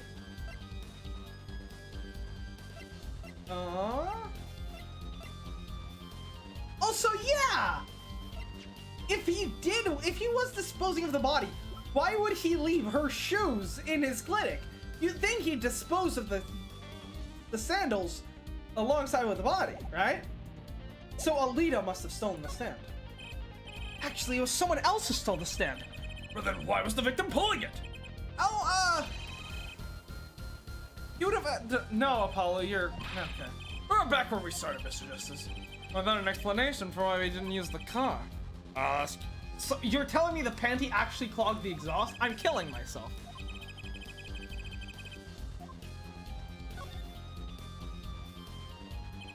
I have an idea. It's all coming together. That night, Dr. Maractus couldn't use his car. Now you're making even less sense than usual. But according to my information, Miss Tiala, put one and one together, and the explanation is simple. If it's so simple, perhaps you can show us some evidence. Show us proof why the car couldn't run that night. Let's see now.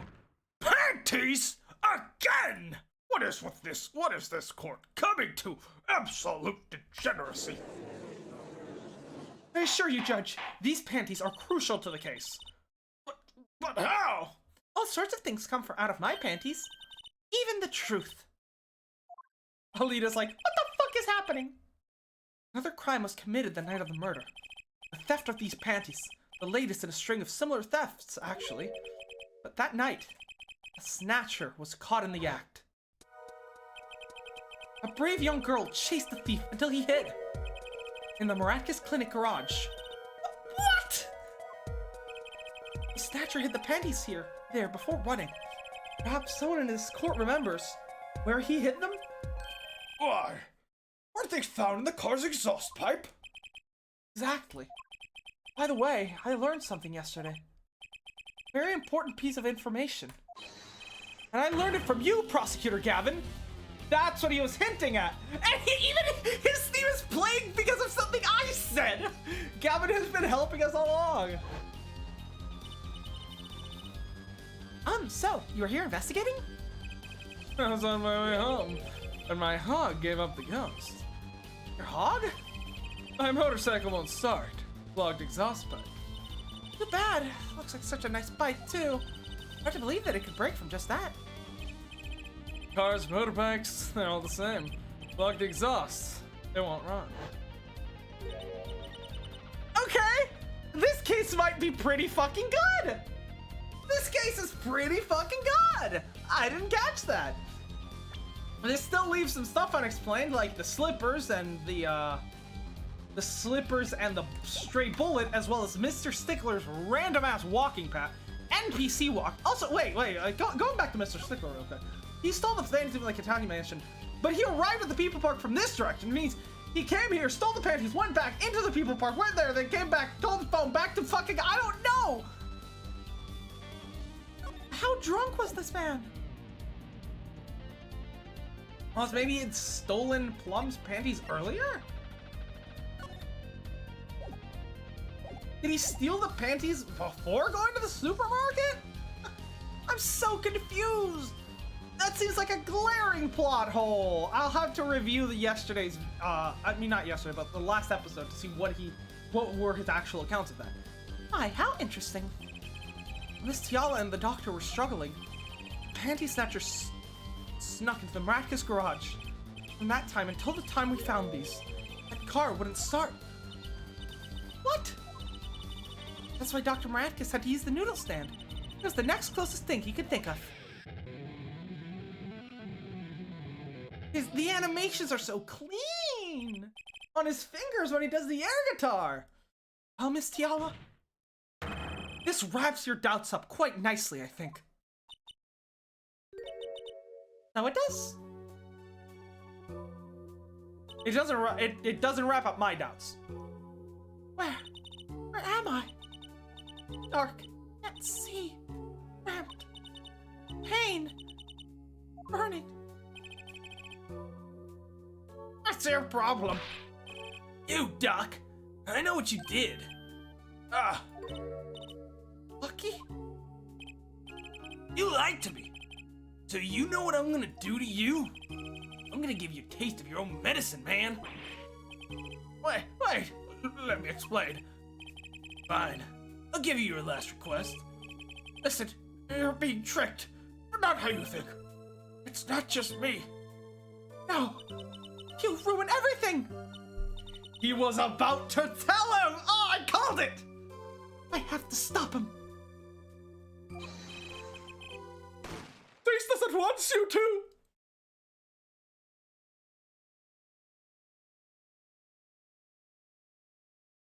So many there are a lot of plot holes in this case, I have to say.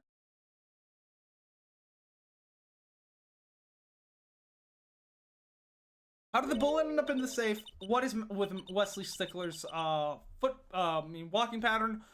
Why did... Actually, yeah, putting the slippers on her seems like such a bad idea when you think about it, because not only do you have her shoes, which can definitely be tracked back to her since they have her toe print on them, at his clinic, meaning that if someone found her, meaning that those shoes could prove her being at the clinic.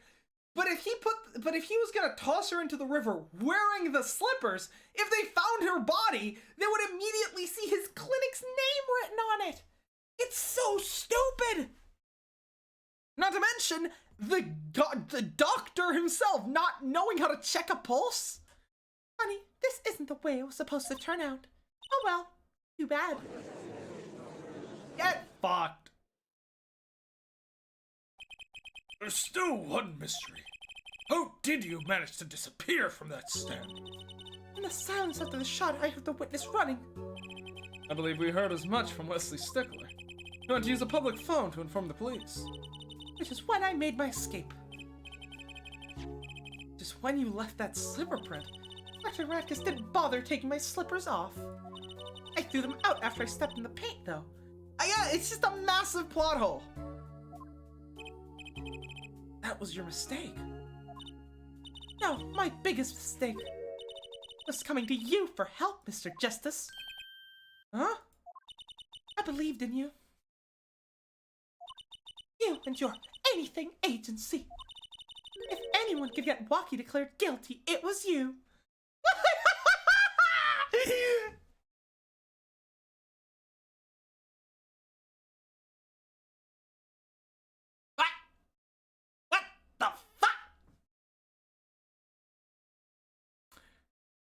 This was coming some shock to you, huh?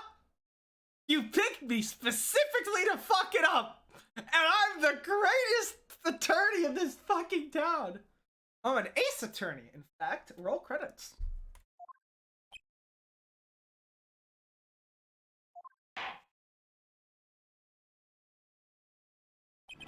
I believe we've reached a conclusion of sorts.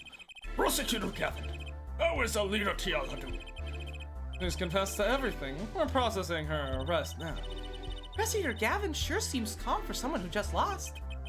I think he already knew. He'd figured out she was the killer a while ago. Some advice. Now's a good time to review all you know. Everything you've learned over the last 2 days. You lost, but I didn't exactly win either. Something the matter, her forehead? I love that nickname.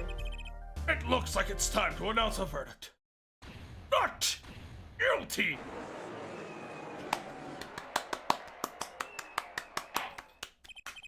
A toast to the groom and the death penalty to the bride. Court is adjourned. No. It was a crime of passion, so... probably, like, it's gonna be a long time in prison, for sure, combining that with the falsified medical reports and just the whole thing. But it's not cold-blooded murder, so... June 17th, 4:12 p.m., District Court Defendant Lobby number 1. Great job, Apollo. You did it. Yeah, he did. Somehow. Waki's off the hook. Free to become the gangster he's always wanted to be. And he has you to thank. Hey, attorney man! You're gonna pay for what you did to my Alita, Holmes! Or to blame, I guess. You gave my Alita back! Stupid pointy-head attorney with a death wish! Enough, Waki. I love him. Look at that apron. Mr. Kitaki-san. It's high time you opened your eyes, Waki. What do you know, old man? I think it's about time you opened yours. Give it up to life. Try to become some kind of businessman. Don't talk about what you don't understand, Waki. I'm afraid the guard is going to throw them both out. If not in jail, wouldn't that be a happy ending? Hey, maybe we can help them out. We know why Mr. Kitaki needs to make so much money. Maybe we used to tell Waki. Oh, Waki, Apollo has something to tell you. I do? You're gonna put me on the spot. What's that? Show him the reason why, Apollo. Why Mr. Kitaki was trying to become a businessman. To save his son's life, yeah. Think about it, Waki. Think about your condition. I talked with your mother, Little Plum, yesterday. It pays, but we need a lot of money right now. Mean money, that is. It does mean... You're really... Are you... God, him looking at a straight on is so that is so cursed. Big Wins. I love his name. Big Winfred. I searched the globe and found one. A doctor who can take that bullet out of you, Waki. But it's an expensive procedure. Man, but you got plenty of money already, don't you? I won't use it. It was the gangster life that did this, Waki. I want to help you, and I want to do it clean.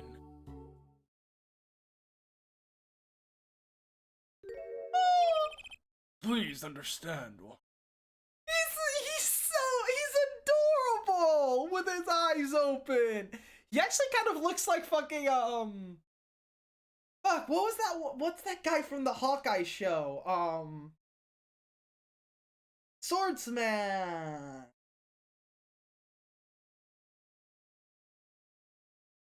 Hold on, I'm forgetting. Hold on. Let me look this up.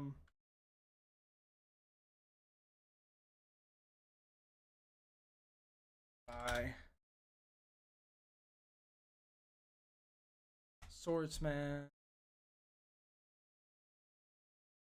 Jack! He looks like Jack from fucking the Hawkeye show. It's uncanny.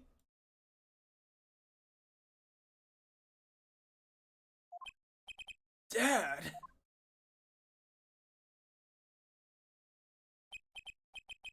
Man. See how it is, old man. Always you looking out for. Waki? Listen good, old man. One day, I'm gonna take you out, and we'll see who's the OG. You try to hide in your business suit, I'll find you. Stupid old geezer. Hey, Waki? No, it's as it should be. Mr. Kitaki? I like them more without the puppy dog eyes. No, he's great. I'm glad to have met you. I'm not so good with words. Oh, don't worry, I found a doctor who can take that bullet out. I know a professional job when I see one. Thank you. Who? Me? I don't think. Someday, I'll bake you one of our latest, the Kitaki lime pie. He's opening a pie shop? That does explain the apron. So long. Who's gone? Well, let's head back, Apollo. To the Right Anything Agency. Hey, since when do I work at your agency? We make a good team. Don't just stand there, let's get going. Why not? She did help me out. And there's a few questions that still need answers. Like this power of mine that she showed me. My bracelet. Anyone can help me figure it out. It's her. I wonder if there's some kind of connection to the Faye family, since they haven't been involved in this game yet, despite being so huge in the earlier trilogy. But I guess this is to be continued? Not yet. I can't say I care much for what her father has become. Oh, that's right. Go someplace first. But be gone. But Huh? Where? Fine, to claim a reward from Mr. Eldoon. Salty noodles. Right. We've got to stand back already. Oh, and after that, see my show. With a special appearance by the amazing Mr. Hat. Oh, it's special, all right. he's anything but him. The end. There we go. Okay. Turnabout Serenade. Ooh. Death to the girl at the end of the serenade.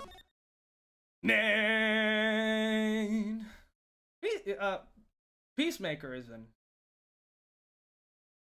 underrated Green Day song, really. I will hold the 21st Century Breakdown is the best Green Day album. By a long shot, too. Yes, it is better than fucking America. Okay, so two things that I want to do before we end this. The trial was really good. Narratively, it was really strong. The characters were all really good. And the way, you know, everything tied together with, like, the car and the panties and everything, it was really fucking cool. But that execution was a bit lacking. Two things, specifically. Nothing, I suppose, case-breaking, like the physics not lining up for the, bridge to the turnabout. That one was really egregious. Specifically, the two things that I would say, well, the few things that I would say is, first of all, Dr. Maratka's just incompetence, I guess? Right? So he chokes out Alita, does not check for a pulse. You know, despite being a doctor and having a surefire way to tell if someone is dead, he does not do that. Then, he does not do that. Then he goes to dispose of the body while the body is still wearing the slippers that would tie it directly back to his own clinic. Yeah, so that is some next level idiocy. Holy shit. Like, it's almost unbelievable how stupid that was. Not to mention the fact, a couple of things. First of all, Wesley Stickler. Wesley Stickler's path makes no sense. And we're about to look into that. Because I might just be misremembering. So I'm gonna give the game the benefit of the doubt. I'm gonna go back, right now, on stream. We're gonna go back, we're gonna watch the previous stream where we dug the truth out of Mr. Stickler.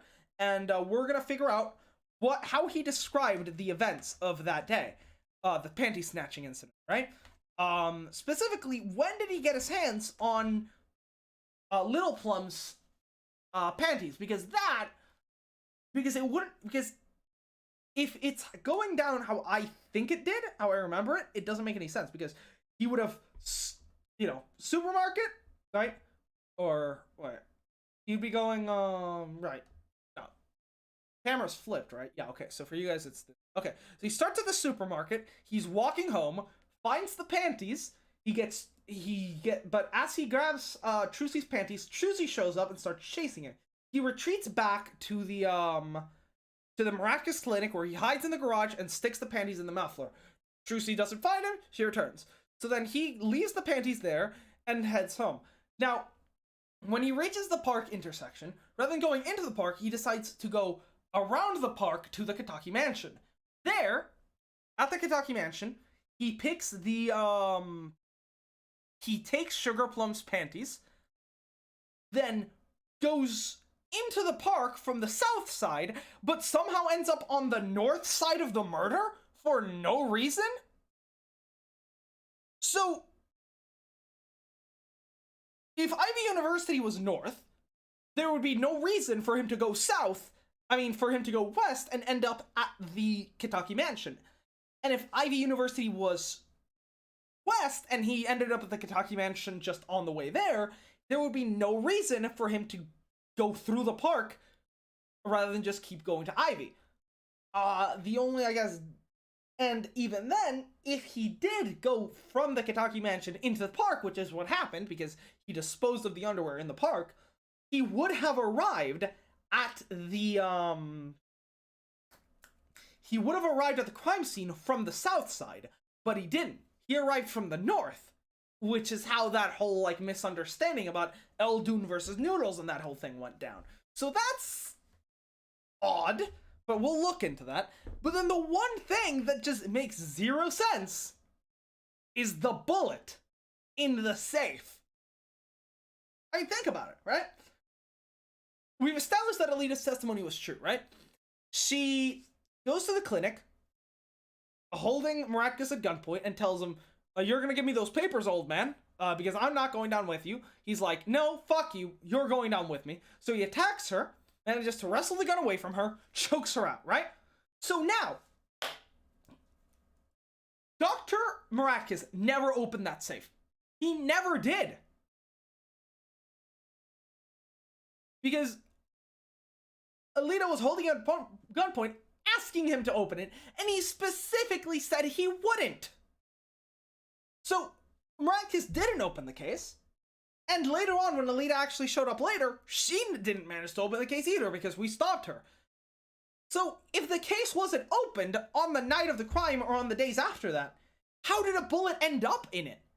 A bullet from Alita's gun, no less. Or the Kitaki gun that she's had, right? Like, it makes no sense. That's why I thought possibly that Miraculous had taken the gun and fired it into the safe to kind of make it seem like he was the victim. But that also doesn't really make sense. So, again, I think the bullet is the most glaring plot hole because how the fuck did that bullet end up in there? How? America, explain. So that I legitimately don't know how to reconcile. But I'm gonna go check up on the I'm gonna go check up on the Wesley Stickler situation before we end today. So we'll see if that because that might very well be like the only like major plot hole. The Stickler thing, we'll have to see. We will have to see. So the Panty Snatcher. Let's take a look. Here, let me show my capture. There we go. This is it. Okay. Let's try to figure this out. Okay. Gonna be a bit weird since I'm gonna be watching my. But yeah, let's do some investigation here.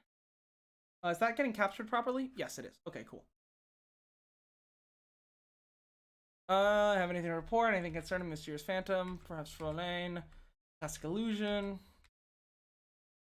Alright, so this is just the start of the case. The bracelet.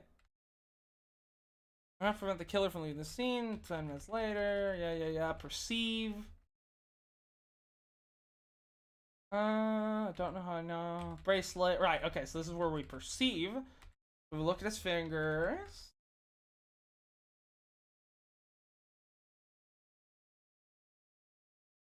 Alright, we can skip this. Oh, for a fact. So right, then the phone, which we can use to place him. So yeah, we got his phone number and we can use that to place him in the clinic, right? Cool. I'm trying to figure out when he gave his version of events to hear what he actually has to say. Cell phone.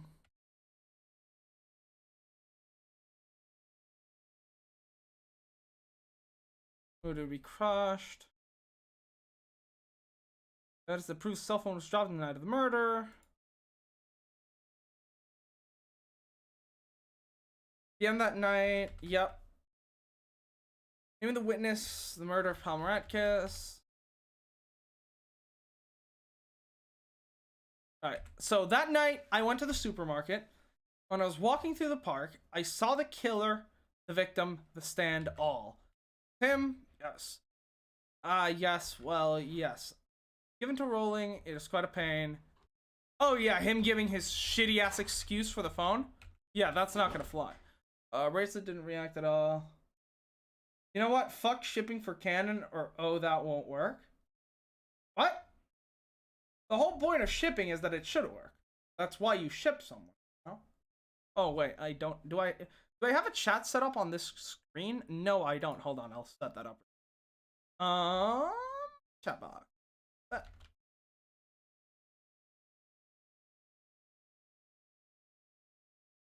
There we go. We have a chat box now. Say hi, Darius. Here, I'll put it on top of the other chat box. Okay, let's see. Bracelet didn't react during the testimony.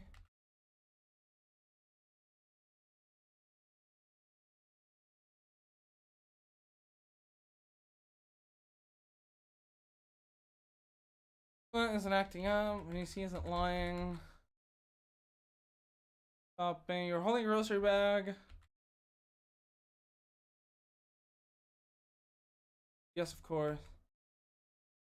No detail. No report of this domestic detail.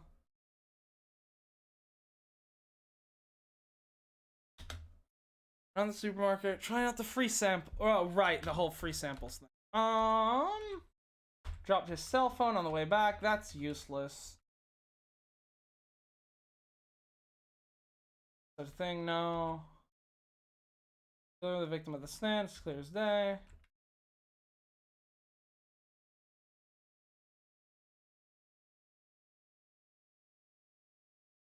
Yeah. That's just, yeah, we're pointing out his lie. But moves IVU's cafeteria. Just found 2 new ships I semi-like. Oh, send them over to me and I'll give you my opinions, I guess. So when I remember the sign at the stand is pulling, yeah, noodles.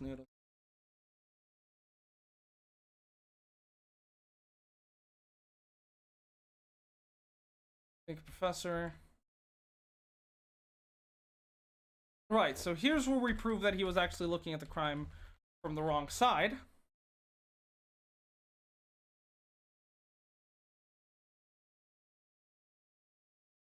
It changes everything, right?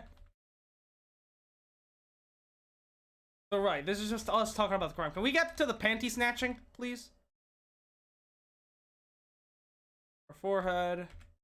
Accusing this college student. No, we're not accusing him of the murder.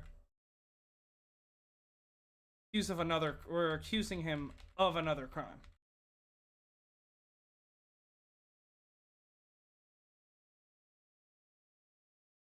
Alright, the panties.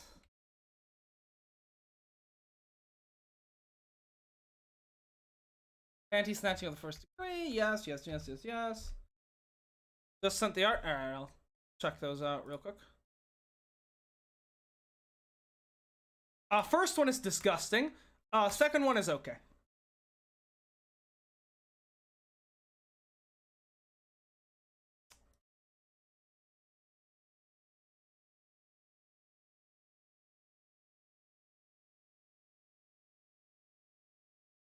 see. Girls' undergarments, perhaps we're not aware of my school's name. There's B. Intelligent, valiant. Okay. Have you no chance to identify? Right. Okay, so he goes on his monologue about panty snatching, of course.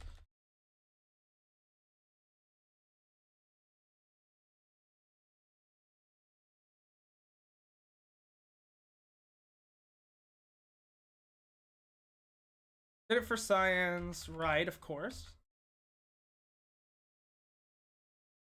The pair that would elucidate the mystery, perhaps that night. For once again, the lacy-hearted pattern truth slipped. Yeah. Indeed. No idea. Okay, so now is when we get to Plum's panties, right? The evidence is the other panties. Right.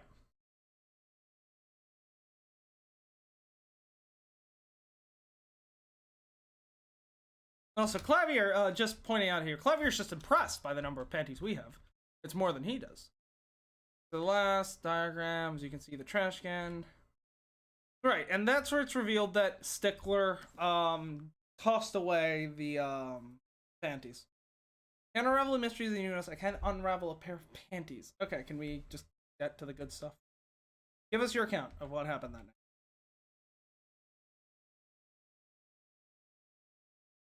That night, I had been chased, hounded in the Miraculous Clinic garage. Forced to abandon my pride. Actually, here, I've already read all this, so I'll just let myself read it. Hold up. I'm a genius. That night, I've been chased, hounded into the Miraculous Clinic garage. Oh no, this is time travel. Fucking time travel is weird. Which song decade is underrated in your opinion? I can definitely tell you the 80s are overrated. Here, we'll watch that in a bit. As for underrated, 2010s. A lot of people shit on 2010s and the 2000s. A lot of people shit on them like, ugh, music used to be so much better. All the music now sucks. No, it doesn't. It's just that you only remember the good music because you don't remember the bad music from the previous decades because no one listens to it, except for the 80s, because it's all bad. And people still listen to it somehow. But you know, yeah, people tend to shit on the 2000s and the 2010s too much. The thing is, like, the 70s are one of my favorite decades, definitely. The thing is, they're not underrated. Like, the 70s are the birth of metal, modern rock, progressive rock. The 70s are one of the most celebrated decades of music. Sure, the 80s and the 90s get more attention just because I don't know why on the 80s, but a lot of people grew up with the 90s music, so that makes sense. But, like, most fans of classic rock do acknowledge that the 70s were great. But most people seem to just act like the people who were like, you listen to fucking 2000s music, man, that music fucking sucks. Oh, listen to her like the fucking, listen to her Queen, that's real music, you piece of shit. Like, those people are so fucking annoying, you know? Anyways, hid in the garage for a short while, then abandoning the panties, I made for home. Right. To avoid the office where the girl works, I went towards the south entrance. When I saw them hanging on the clothesline by the giant man. Okay. Okay. So he did. I see. Naruhodo. So he didn't want to pass by. Okay, so Ivy University is in fact north, but he didn't want to pass through the right anything agency because it was because he would have to run into Trucy again. Now, Of course, the most logical situation would be for him to go north through either this street or the main street, which definitely continues up there. So it still doesn't make any sense. But, so it doesn't make too much sense, but at least it's better than he just went to the Kitaki mansion for no reason. He was essentially taking a roundabout way to avoid the Write Anything agency, then head up through People Park into Ivy. He was trying to avoid this corner. There was a better way to do it, but, I mean, I guess maybe not. If Ivy University is, like, literally right here, then that is actually the route. So, okay, so him going to the Kitaki mansion does make sense. I saw them hanging on the clothesline, so then he sees them, and then he heads to Ivy. I see. Okay, so it's nowhere near as bad of a plot hole as I thought. A lot of people go from 60s, skip 70s, then go to 80s. Yeah. I mean, to be fair, the 60s were basically carried solo by the Beatles. I mean, don't get me wrong. Beatles are great, but 4 people can't save an entire decade, you know? And to be fair, it's 2 people, because Ringo and George did not a lot. I mean, I'm joking, you know?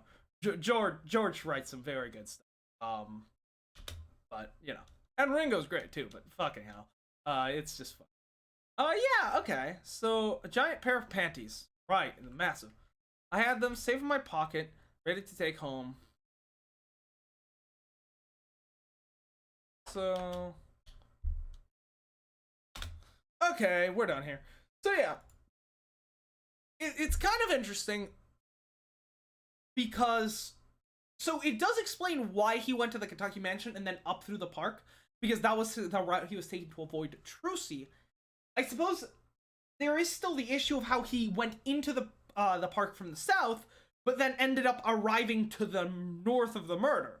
That's not how the park is laid out, especially since we know, because whenever we enter the park from the south side, we end up on the south side of the murder, not the north.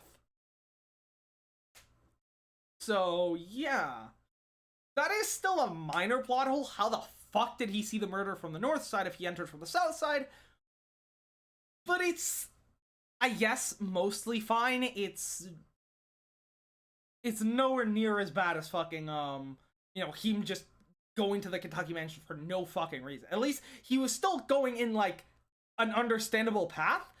It was just the mechanics of it are a bit weird. Same with, like, Maractus being such a fucking, incompetent killer. And, but yeah, I think the really my only problem with the case, I guess, would be, well, I mean, you know, Maractus not checking the pulse and keeping the slippers on, that is contrived. It is contrived to say, it is extremely fucking contrived, holy shit. But, at least it's believable. Like, it can physically happen. It is plausible. Probable? No, it would definitely not happen, but it could. So I'll let that slide. Same with Stickler, that one is kind of weird, I suppose. Maybe the path has like a fucking loop-de-loop or something. I don't know. It doesn't make any... That one really doesn't make sense, but it's a minor thing. It doesn't really play that much. And, like, I feel like with this case, there might be a case... This might be a case of the writers just writing stuff without having a clear plan to go ahead on. Because, clearly, I think they had originally written the fact that oh yeah, no, the guy, he came in and then got the panties and then came in and saw the murder, but then they're like, how can we turn this testimony on their head? Well, he was on the other side, but they didn't consider how that kind of fucks with the whole panties thing.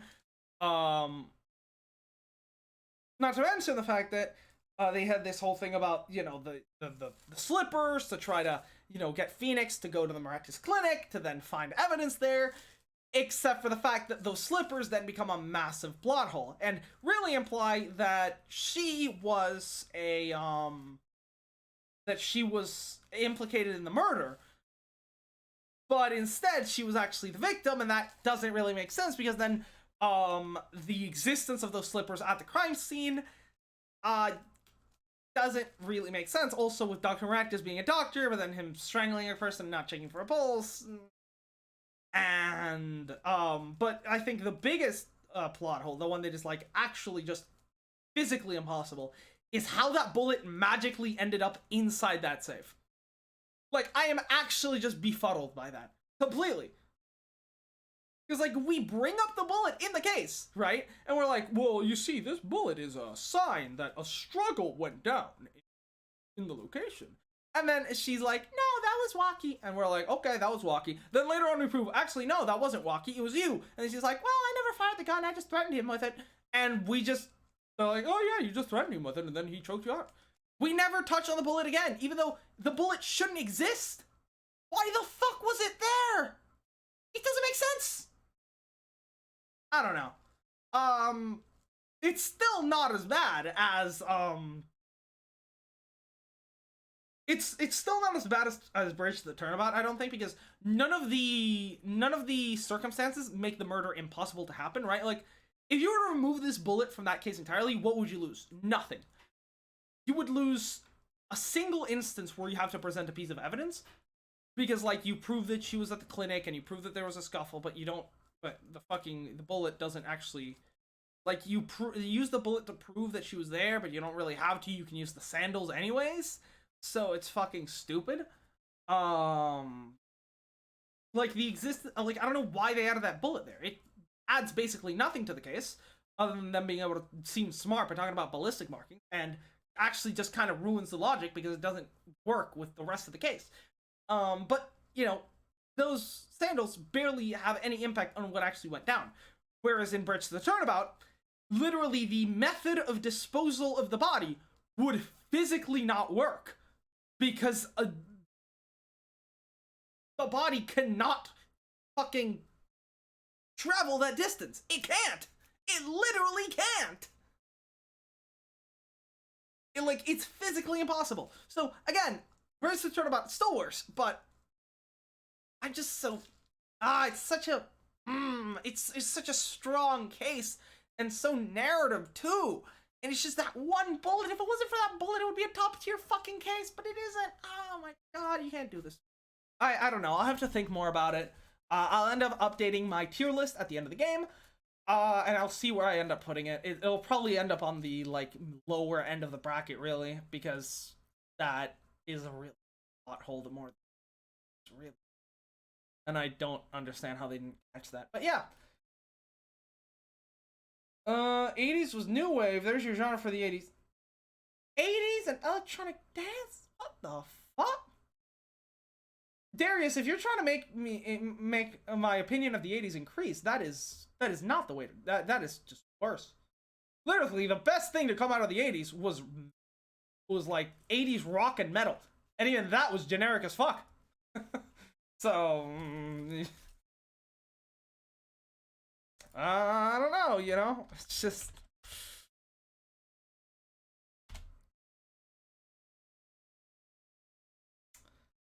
But yeah, anyways, I think we're done here. I'm gonna go. We'll be continuing this tomorrow. Oh yeah, you sent me a meme here. I'll check it.